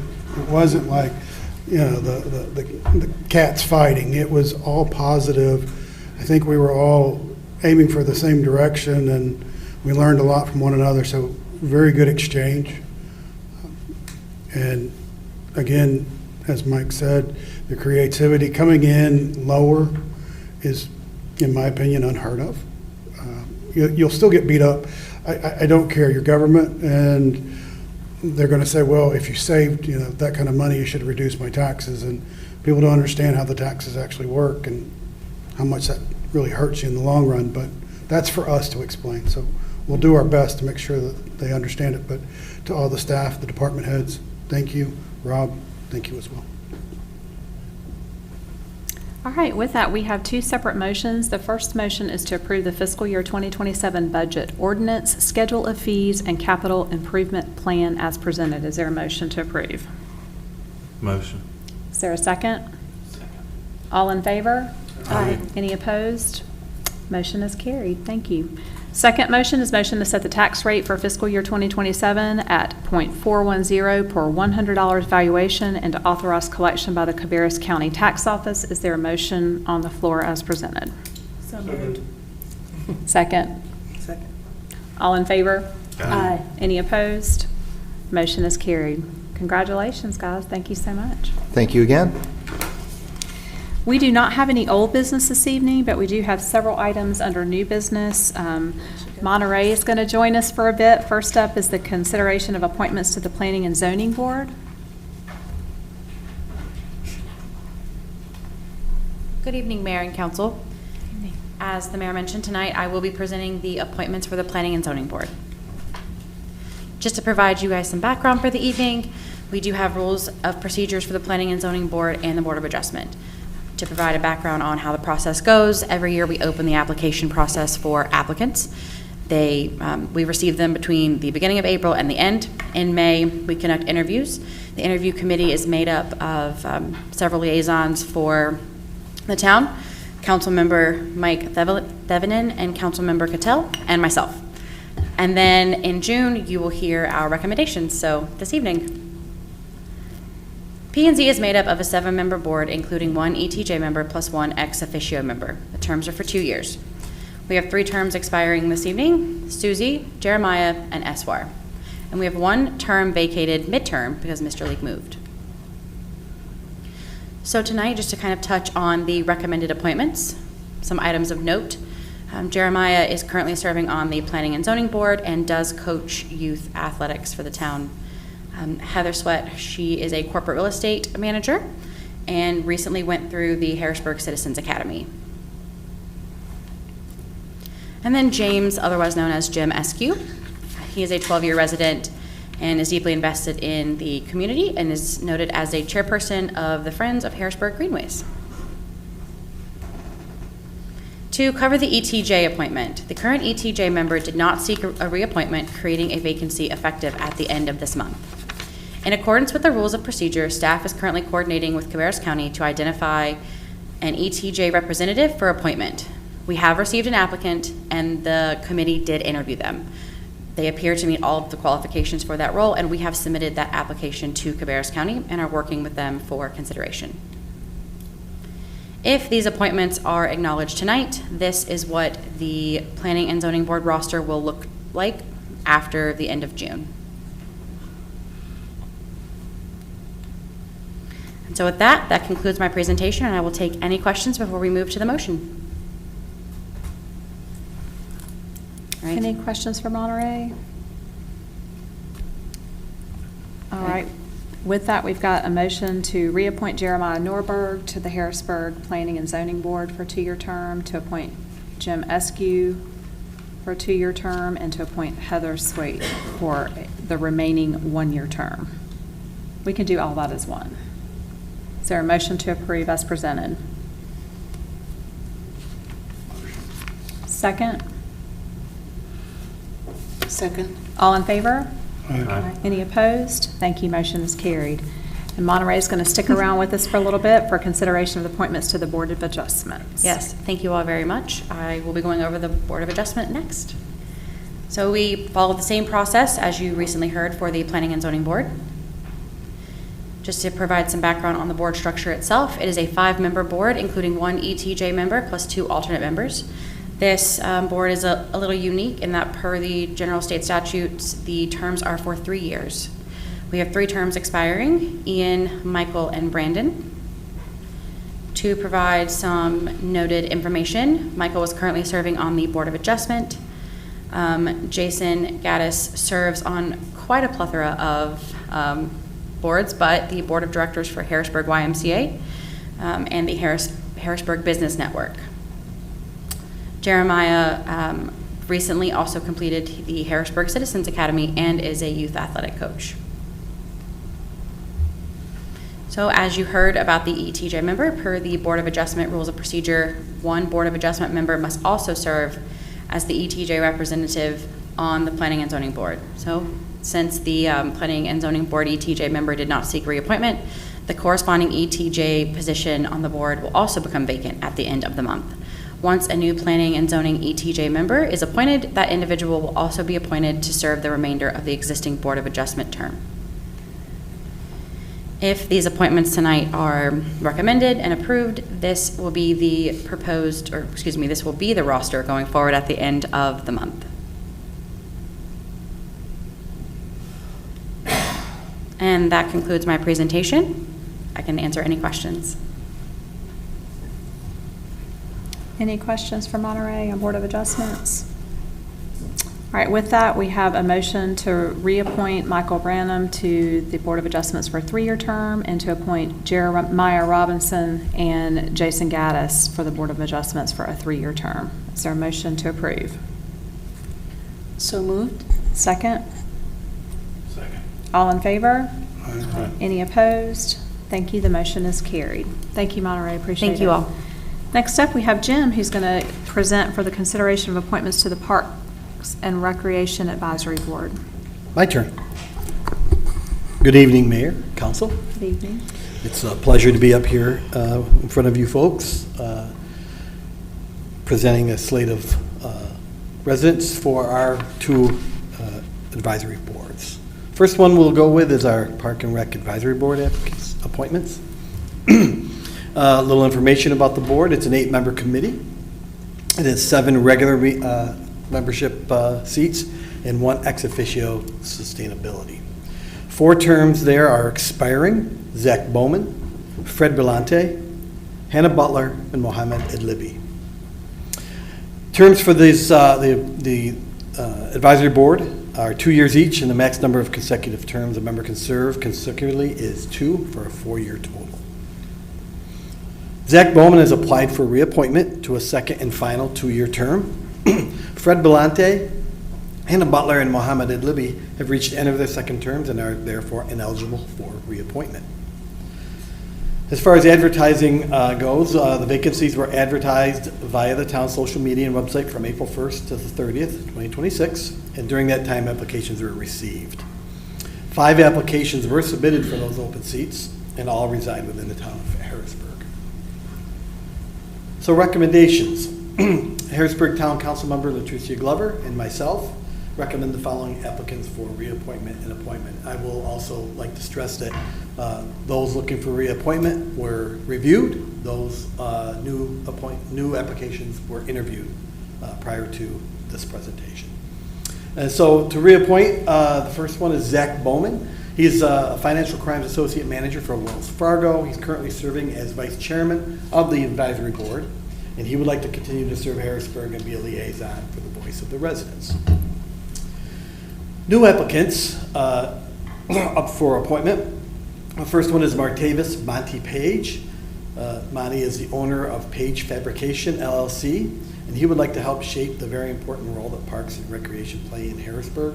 I will say that Monty has been a longtime volunteer coach for us.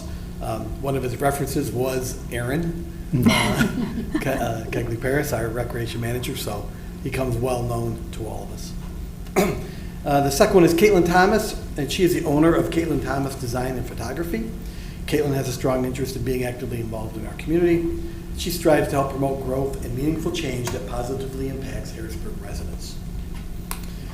And our last appointment, a very familiar name, Micah Cash. He's a self-employed visual artist and photographer. Micah previously served 4 years on the Hatch Committee and 2 of those years as chairman of that committee, and he's currently the ex officio member of our advisory board. He wants to continue to influence the many great programs that Harrisburg offers to its residents. And our last appointment is Susie Schoonmaker.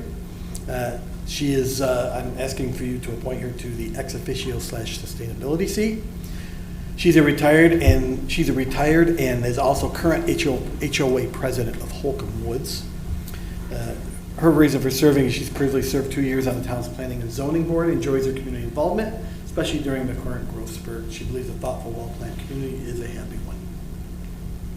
This is what our roster will look like for the upcoming year. For fiscal year 2027, you'll see we have 3 current members that are in the middle of terms: Cheryl Baker, Courtney Haynes, and of course Brett Crosby, who is our YMCA appointee. And then you see the next 5: Zach Bowman, Monty Page, Caitlin Thomas, Micah Cash, and Susie Schoonmaker, all being appointed, hopefully, to new 2-year terms. And pointing out that Latricia Glover is our council liaison. And with that, I'll take some questions if you have any. Any questions for Jim? Then I'll go forward to the motion. With that, is there a motion to appoint Zach Bowman, Micah Cash, Martavius Page, and Caitlin Thomas to the Harrisburg Parks and Recreation Advisory Board for a 2-year term, and to appoint Susie Schoonmaker for a 2-year term as the ex officio sustainability member? Is there a motion to approve? So moved. Is there a second? Second. All in favor? Aye. Any opposed? Motion is carried. Thank you. Thank you for that. Jim, we'll let you continue on with our consideration of appointments to the Harrisburg Art, Cultural, and Heritage Committee Advisory Board. It is a pleasure. Harrisburg Arts, Culture, and Heritage Committee, which we all refer to as Hatch, is a 7-member subcommittee of the Parks and Rec Advisory Board. 4 terms are expiring: Dwayne Lott, Whitney Miller, Larissa Mervin, and we have a current vacancy that from a resignation that occurred back in late February. Terms are 2 years each, and the maximum number of consecutive terms a member can serve consecutively is 2 for a 4-year total. Larissa Mervin chose not to apply for reappointment to another 2-year term. Dwayne Lott and Whitney Miller have applied for reappointment to a second and final 2-year term.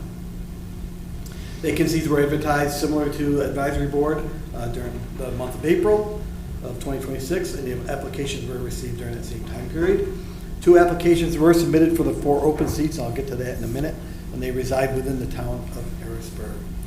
Recommendations: Harrisburg Town Council Member Dr. Aaron Banks and myself recommend the following applicants for reappointment. Again, these were both reappointment applications. They were reviewed by Dr. Banks and myself actually during one of our meetings back in, I believe, May. Dwayne Lott. His occupation is a senior bank examiner officer of the comptroller of the currency. He currently serves as chairman of Hatch, and he would like to continue to serve Harrisburg and expand the arts and cultural opportunities for its residents. Second appointment recommendation is Whitney Miller. She's a school social worker at Cabrera Schools, and she has enjoyed her involvement with Hatch over the past 2 years and wants to continue to grow awareness of the heritage, the arts, and cultural opportunities for all Harrisburg residents.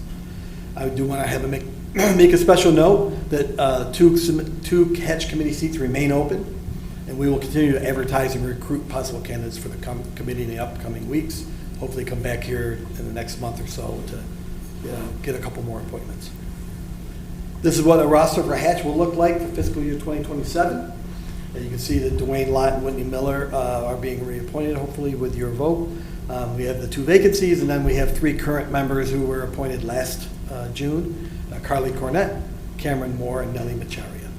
As I said before, or mentioned her name earlier, Dr. Erin Banks is our council liaison. And with that, I'll take questions for Hatch appointments, if there are any. Any questions for Jim on Hatch appointments? All right, with that, is there a motion to approve the reappointments of Dwayne Lott and Whitney Miller to a 2-year term and Heritage Committee starting July 1st through June 30th? Is there a motion to approve? So moved. Second? Legs, all in favor? Aye. Any opposed? Thank you, Jim. Motion is carried. Thank you all. Next up, we have the consideration of contract with the Eagle Carports for the construction of the Public Safety Storage Building. Welcome back, Assistant Chief Wooten. It's a double whammy tonight. I'm telling you, I get to see you twice in one Yes. night. I mean, look, this is great, right? Okay, so this should look new. This should not look new to you. You have seen this in your budget fiscal year 27 workshops. It was requested through council to try to expedite this process so we can store that new UTV that the sheriff's office got.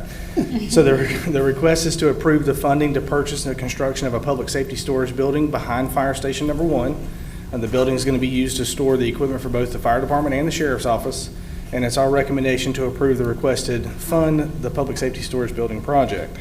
A little bit of background on it again. This is the current building that we have now, which is pretty much falling apart. You can see it's got some roof leaks, some major structural issues, the wood's rotting. We constantly get dinged with safety violations when our OSHA safety lady comes by to check our stuff out. Again, we in the sheriff's department kind of need a place to put some stuff. So the thought is to put this in the little red square you kind of see over behind the station. That's the gravel kind of area where we have some trailers and stuff parked behind Station 1 right now. So really close proximity to the sheriff's office and the fire station.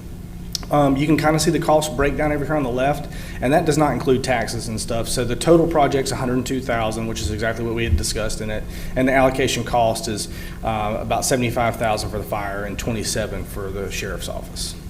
So that's a rendering of what the building would look like. And then the recommendation would be to approve the request to contract with Eagle Carports for the construction of the public safety storage building and the related fiscal year 26 budget and project ordinance amendments. And Are there with any that, questions? I will answer any questions you may have about it. I feel like we talked about this so long ago. We have. Shouldn't be a question. All right, with that, is there a motion to approve the contract So for? moved. Yep. Second, all in favor? Motion is carried. Thank you so much. That's pretty good, right? Good job, Woody. Good job. Like, build it tomorrow, where they're ready. Next up, we have resolution for the North Carolina Senate Bill 445. Rob's going to update us on some I get to go happenings there. 3 times tonight You to outdo do. Chief Wooten. So, originally when we published the agenda, we had a resolution in opposition of Senate Bill 445. I am pleased to say that's not going to be the recommendation tonight, and I'll walk you through a little bit of why. And so our community can kind of know what we do when these things pop up. So what was at stake for Harrisburg? Well, Senate Bill 445 was written as an omnibus bill. It started out as just a hospital bill, and it was completely stripped and replaced with a land use bill.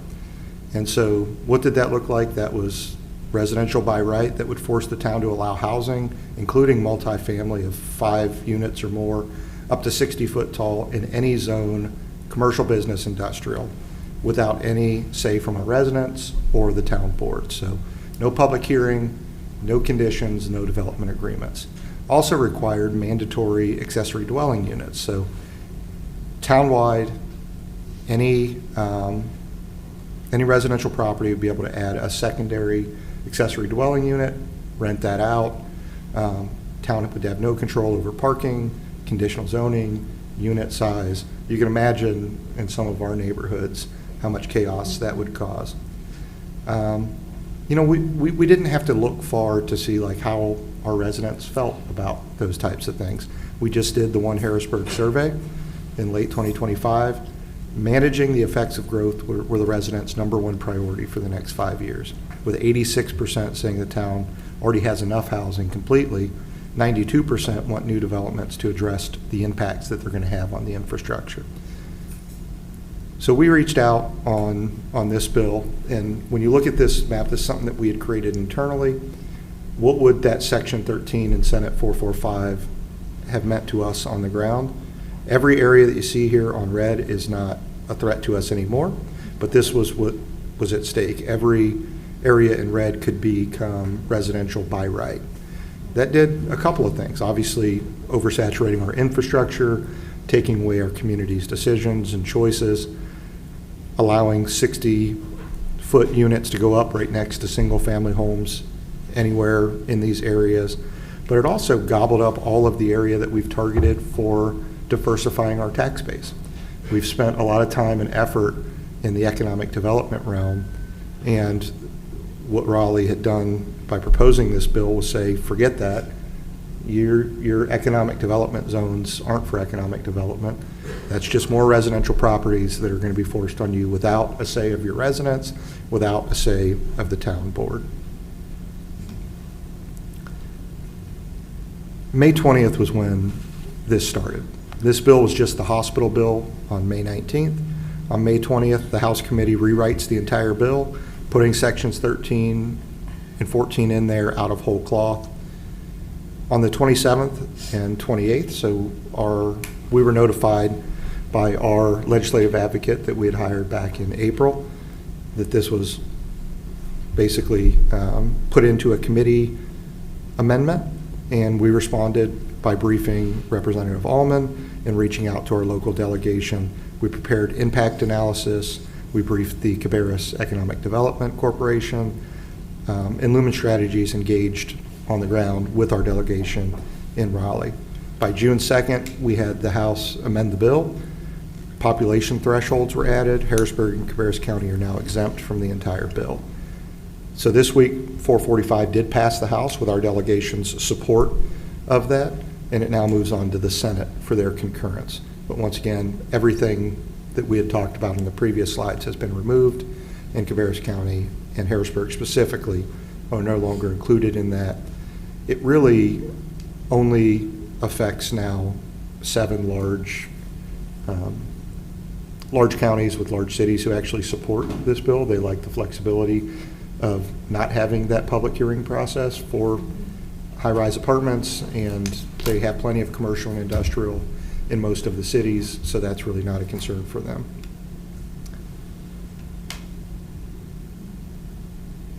Lost my place here, sorry.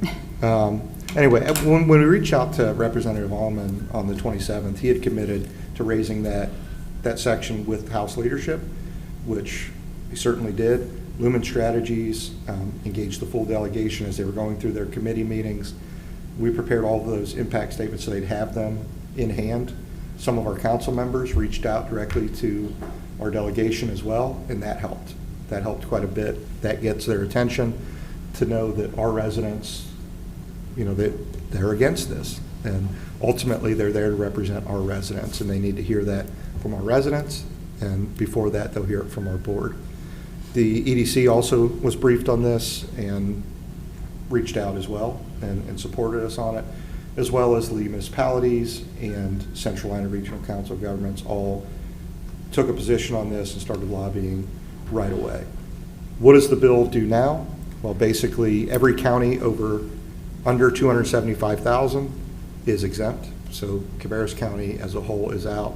And even the counties that are over that, the cities under 50,000 are exempt. So we're nowhere close to reaching that anytime soon. However, the county's not too far from hitting that 275,000. So cities like Kannapolis and Concord, once the county reaches 275,000, they would be affected by these provisions. We're recommending, again, from a staff standpoint, not taking a position on it, but staying diligent, right? These bills come up like that. And our residents don't have time to review the legislative agenda. Our council doesn't have time. To be honest, our staff doesn't have time. We're running a city. That's why we employ the advocacy that can keep us up to speed on it. And then we kind of have a quick triage group here in the staff that can get these bills digested, come up with a strategy, and mobilize. Our next step after this, if this would not have been remediated with our local delegation, would be to reach out to the residents, put the local delegations' emails and phone numbers on our social media, educate them on the bill, and let them know who to reach out to so that they can express their opposition to the bill. Fortunately, our local delegation came through. They were very responsive. They were able to get this bill changed. I'm pretty sure all the other local delegations throughout the state that weren't in those 7 counties did as well. And so it was quickly changed within a week. We'll keep you, as we have been, apprised of all the bills that come through in the short session, but we are never in any shortage of risk or danger when the legislature's in session. The strong lobbies out there, the builders lobby and other special interests, have a very effective pathway to get bills pushed pretty quick, and they really don't like home rule.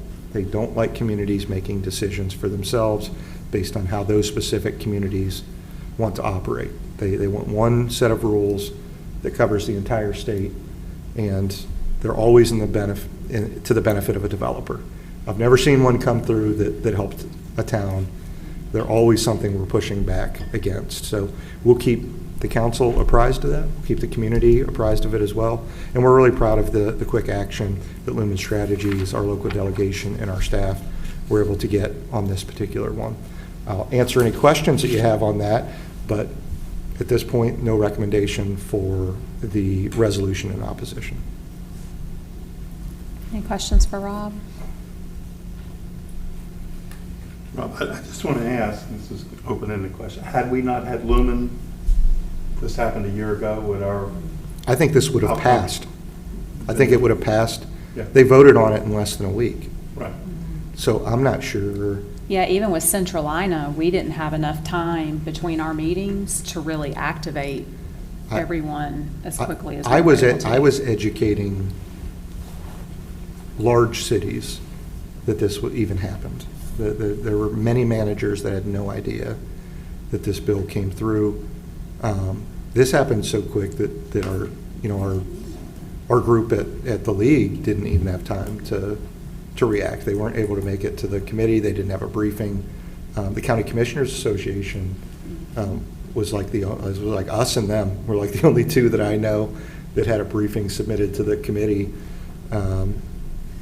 Everybody was really reacting, but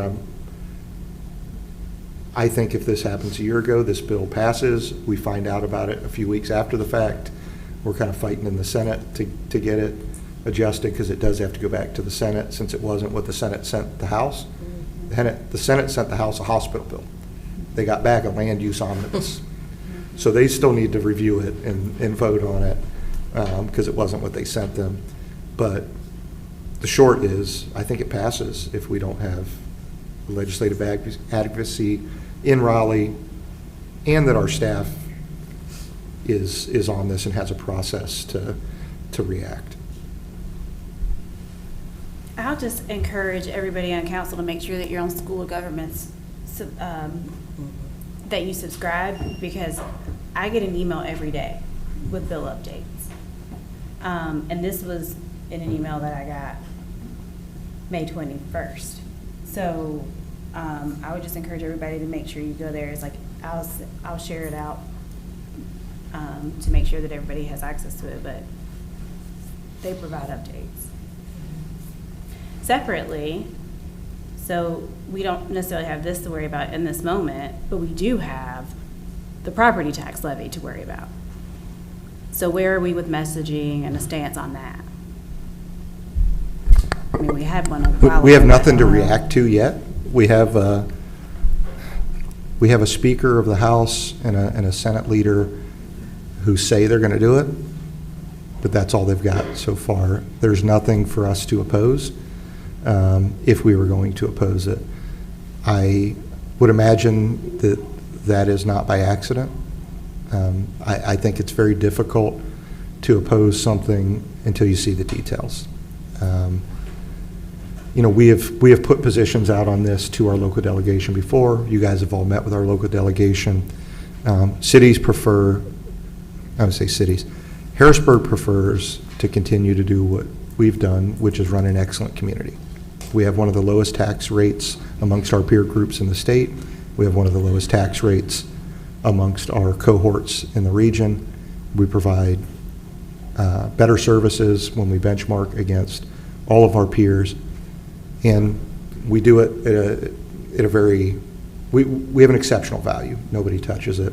When the auditors come in, we get nothing but accolades of how we're a model citizen. They'd like to use our processes to go to other cities. When we met with the governor's office, we got the same thing. Hey, we love what you guys are doing. We'd like to see that scaled across the state. We hate being lumped in with others. That being said, there's a lot of folks throughout the state that aren't in that boat. And so it's very hard for every one Harrisburg out there that has a great council, that has a great community, that has a good staff, that has the momentum going in the right way. The legislature wants to step in on some of the counties that have not done that, and some of the cities that have not done that. So our position has been we want to work with the legislature to make sure that whatever is on the ballot, that residents understand what they're voting for. And if something were to pass, that we are then part of the working group that decides what the devil in those details are. I think that's very important to every community as you move forward, is that even if there is something on the ballot that says, hey, the legislature gets to decide how you decide to tax yourself locally, then, okay, that's step one. Step two is what are those details? Residents have just as much say on that through their local representatives, Representative Ullman, Representative Echeverria, Representative Campbell, Senator Meismer, whoever would win the general election in November. These folks still represent you, and it's very important that we and the community let them know what we'd like in that. And that's a long-winded answer, but we don't have anything to react to yet. But I don't agree with that, Rob, because we have an email that came to us that says that they approved putting it on the ballot in November.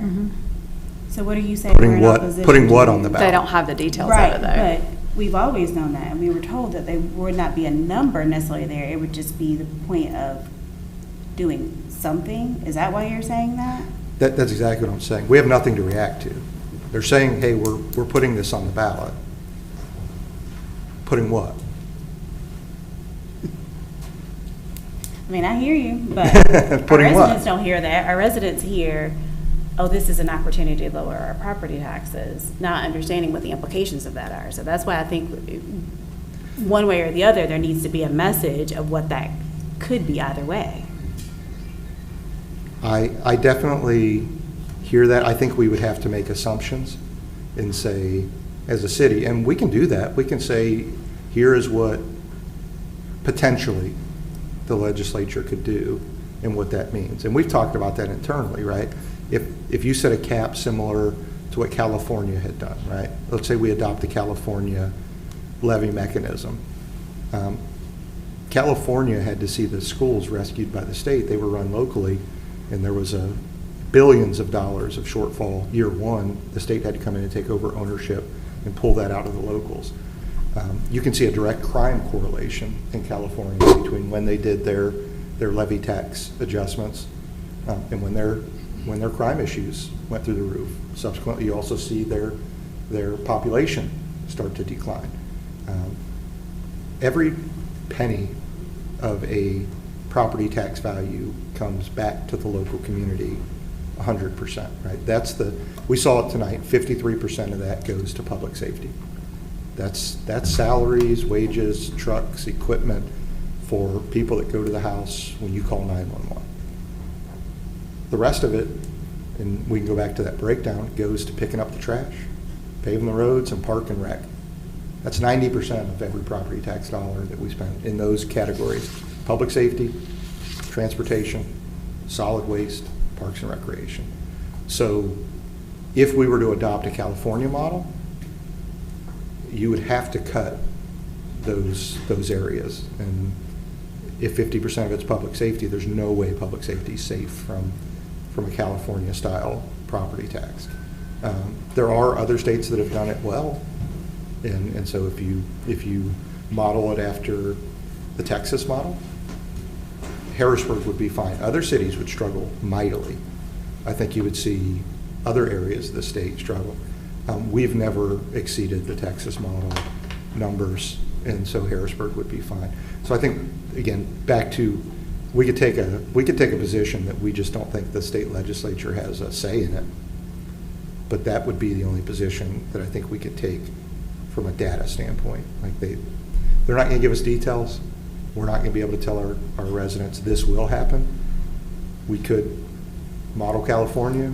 We could model Arizona. We could model some of the states that have done this and shown what it would do here. North Carolina is very heavily reliant on property tax to pay for everything, transportation and public safety. I don't see a way that you put a cap on that doesn't affect those, but there are creative ways to get there. Statewide, I think it's a problem. Harrisburg will be a little bit better off than most, but not everybody's so fortunate. What message are you sharing? that we should be able to determine what our tax rate is. Are you putting it out like on social media and stuff? No, I've not done a public statement. Okay. I'm not saying I won't, but I haven't. I mean, it's concerning. It'll be interesting to see in when the elections start, right? This would be a November ballot initiative. You know, we go over to our neighbor in Charlotte, right? You've seen the kind of back and forth with police and fire and salaries and stuff. Here, those are property taxes, and there's no if, and, or but about it. So I think a lot of folks don't realize the implication of telling locals you can't tax yourself how much you want to get the services that you want. We've explained that to our local delegation. We think the best person to decide how they want to run their local municipalities are the people that live there. If the people on this board make a mistake, people will be here at the next meeting. They don't got to drive to Raleigh. They don't got to take a day off. They don't got to do. People will come here in the evening and hold this board accountable. I've seen it for 20 years. Throughout my career, it doesn't take long. And guess what? You're never more than 2 years away from an election. So if you don't like what the people up here are doing, it's right around the corner. And people run, and the people here in this community are able to run for these seats, and they can be here. To run for the state legislature, it's much different, right? These are partisan elections. They're gerrymandered throughout the state. They're very difficult. And then you have to go to Raleigh and work. So I think those decisions are best left here. However, there are problems that the legislature has to address. I don't know that we're going to stop that part of it, but I certainly want our residents to know what the effects would be. But you opened with the statement that we will never win, no matter what I advocate, no matter what you advocate. For now, the way it stands, it is having the general population believe that there's a path to have a cheaper tax bill. Right. So no matter what I advocate, what you advocate, what Rob or this whole town advocates, we're never going to win that argument. Now, if they come out and we can poke holes in what they're showing, then it's worth getting out there and saying something about it. I've looked at it 10 ways to Sunday, and I'll throw stuff out quite often. I did with the other items. I actually paid for ads to be out there to say, hey, contact these guys because this is not good for the community. But on this one, just kind of rode the middle of it for now until we hear. I mean, and I hear that, and I've talked to several people across the state, and we all agree that what we experienced with the tax revaluation was awful. I mean, and it really hit us in Harrisburg because our property values are so high. We don't like to see those extremes one way or the other, but the other side of that is this is the only option that's been discussed across the state at length, at any measure of a conversation. It's just this amendment. And again, it sounds good, but when you get to the meat of what it could be, what the outcome could be for our community, as a municipality, we should be concerned. Yeah, depending on how it's done, it can have effect. Anytime you ask anybody, I mean, this isn't you ask me, hey, Rob, do you want less taxes? Well, everybody yeah, says yes. I want zero taxes. That'd be great. If you then say, oh, but your kids aren't going to have, you're going to have 70 kids in your elementary class. I'm going to go, well, no, whoa. I don't want that. Hey, do you want less tax? Yeah. Do you want potholes all up the roads and you want to sit in traffic for an hour so that you can't get from point A to point B? Well, no, I'm not voting for that. So, nobody ever wants to tell the full story. That's, a great part of these budgets is that we get to tell that story. And then our communities get to react to that story and come here and say, we endorse that or we don't, right? We don't like this or we do like this. And you can look at our budgets, they're transparent, they're open, and I think that I trust democracy. I think our local residents are smart enough to say, hey, if I don't like something, I can go open the book, I can go question my council members, and I can get action. Our residents have proven that time and time again that they'll engage and they'll make great decisions. The legislature has arguments the other way that I can't really make an argument against. I think if you look at the state auditor going around kind of making the noise that he makes in some of these other communities, it's clear not every community is as well run as Harrisburg is. So I think we have to be cognizant that our voice might not be the loudest in that room. For every one Harrisburg, there's 10 or 12 Rocky Mounts or folks that have been in the news lately. So I think we have a limited amount of pushback, but we can always educate our residents if we know what's out there. But right now, when it's you just... say if we know, that means like a number attached to it. So you can poke Well, just holes the into meat it. of it, like Well, they're I mean, but I not think giving we you the have the meat. meat Like, of is it. it a rabbit or is it a cow? Like it's not. There's absolutely no details. But I feel like by having Lumen, we're really keeping a finger on the pulse there. Like the minute they announce any sort of details, I think we'll have something to react to. Because right now we don't even know. They want to do something, but we don't know. And this is separate, but they want to do tax amendment to, yeah, for sales tax. And we really here in Harrisburg depend on NCDOT to be funded so that they can fix our roads, or DMV to be staffed appropriately and things like that. How's the state going to do that if that passes? That's kind of... Well, there is a number attached to the sales tax. Yeah, but that's, that's separate. Income That's tax. not something that we, Yeah. as a town, should take position in. But I do want to, as soon as those details come out and Lumen is aware, then I Well, want to know that right away. I think Councilwoman Glover's point is they're not going to give us any. They're just going to put on, hey, do you want a cap on property taxes in November? And everybody is going to go, well, yeah, that sounds great, without anybody saying what that might mean to a community. I think our challenge in Harrisburg is telling, what does that mean? Well, it depends. How do they structure the cap after they get permission from the residents to put a cap on? Because they don't have permission right now. There is a cap, it's 1.5, or 0.0015, but, you know, a penny and a half, is that, how would you say it? $1.50 per Good hundred. math. Yeah, 1.5% is the combined cap that the counties and municipalities and everybody can have on a single property. So we know it'll be lower than that. So if they're gonna lower that, and then what, we're gonna find, every town is gonna fight with the county for like, oh, we want a bigger piece, like, it's just. Oh, yeah, everybody rush in and see. Well, the proposals I've heard floated out there, but nobody will put anything on paper, is a increase in total valuation cap. So if we collected X amount this year, you can have X amount plus 2% for next year. And, you know, look at us for the past, this will be our third year going into it. We've gone X plus 0, X plus 0, X plus 0 for a third time, and we're going to go that same X plus another 0 next year, pending any, you know, major change in economics, but we've planned on that for. So under those cap provisions, we'd be fine, but then when we get to that year 4, and you might need, you know, 8%, well, you can't because you're stuck to 2. So it's going to force you into incremental annual maximizing, which is what's done in Colorado, it's what's done in Arizona.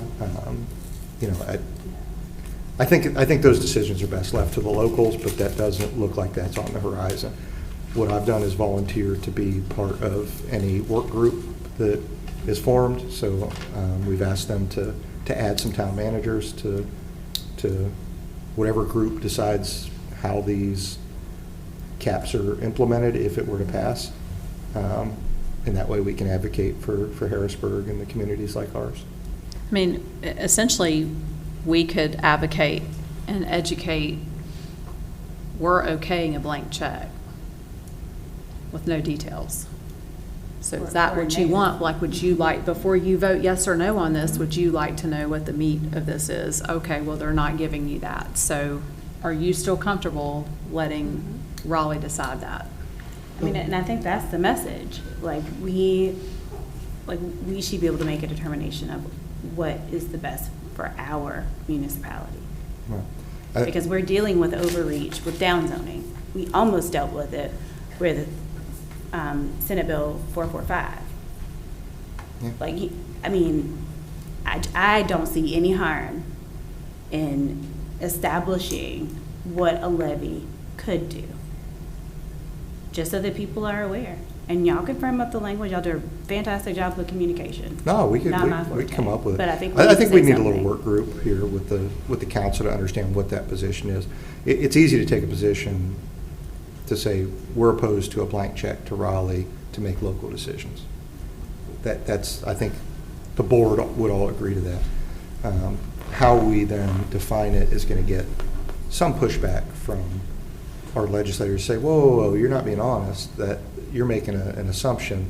So I think that takes some work with this group to say, what assumptions do we want to make that we feel are fair, that we feel like we can characterize if we're going to take that position of. And also push back. We'll put a number to it. Mm-hmm. Be transparent. Like, this isn't hard. Yeah. Yeah, I This know. is the same group still haven't passed the budget, It is true. right? So how transparent are they going to be? What are they, 3 years behind on passing the budget? Well, there's lots more discussion coming on that because there's multiple groups involved with trying to navigate. And the biggest, everybody's like, educate. Because again, lower taxes, everybody, absolutely. Sign me up. But It's just what the repercussion, what are you willing to cut? What are you willing to go without? But all of these revenue things that they've talked about, which interestingly, property tax revenue is not revenue that they use for the budget. That's our revenue. But all of these revenue discussions have hinged on the budget, right? These are budget negotiations. So when a budget is finally passed, you'll see that 3.5% income tax, which that's going to be difficult. That's going to be difficult on how do you pay for schools, how do you pay for roads at the state level. But, you know, if that's what they're going to do, then residents will get a choice on that. Especially with all the work they still have to do in the eastern part, you know, after the hurricane, it's just going to be tough. You know, Rob talks about Boliak and going to Rocky Mountain. You know, Rob and I've had several conversations about this, but, you know, probably the funniest piece of all this is that the worst run department is the NCDOT. Who you telling? Right? Mhm. And they can't clean their own house, but they're good about cleaning everybody else's house. So, And my priority is Harrisburg. yeah. I think we share that here, which is why I will continue to advocate that we have some messaging around these constitutional amendments and how they could directly impact us. I'm here for it. Thanks, Rob, for that update. Action items, I had just written down a couple things for the CIP, the App Easy button, and I think Chris mentioned about maybe color coding the locations of in progress to look at that. What else did you have? I had one no for Chris, that we wouldn't put other organizations' projects on there. We'll try to update people as much as we can on our social media, but I just know that one is a nightmare. Like, yeah, we had issues. James can't yell at me. We had issues just recently on the Duke project where they just mobilized out without telling us, and we had to stop, and it would never be up to date, and it would kind of be fraught. But we can see if we can have some parallel pushing of information. But I did have that, see if we can get it on the mobile app, and then get the different statuses color coded out. Perfect. We do not have a need for closed session this evening, so with no further business, is there a motion to adjourn? So moved. Second? Second. Multiple seconds. All in favor? Aye. Motion is carried. Thank you so much.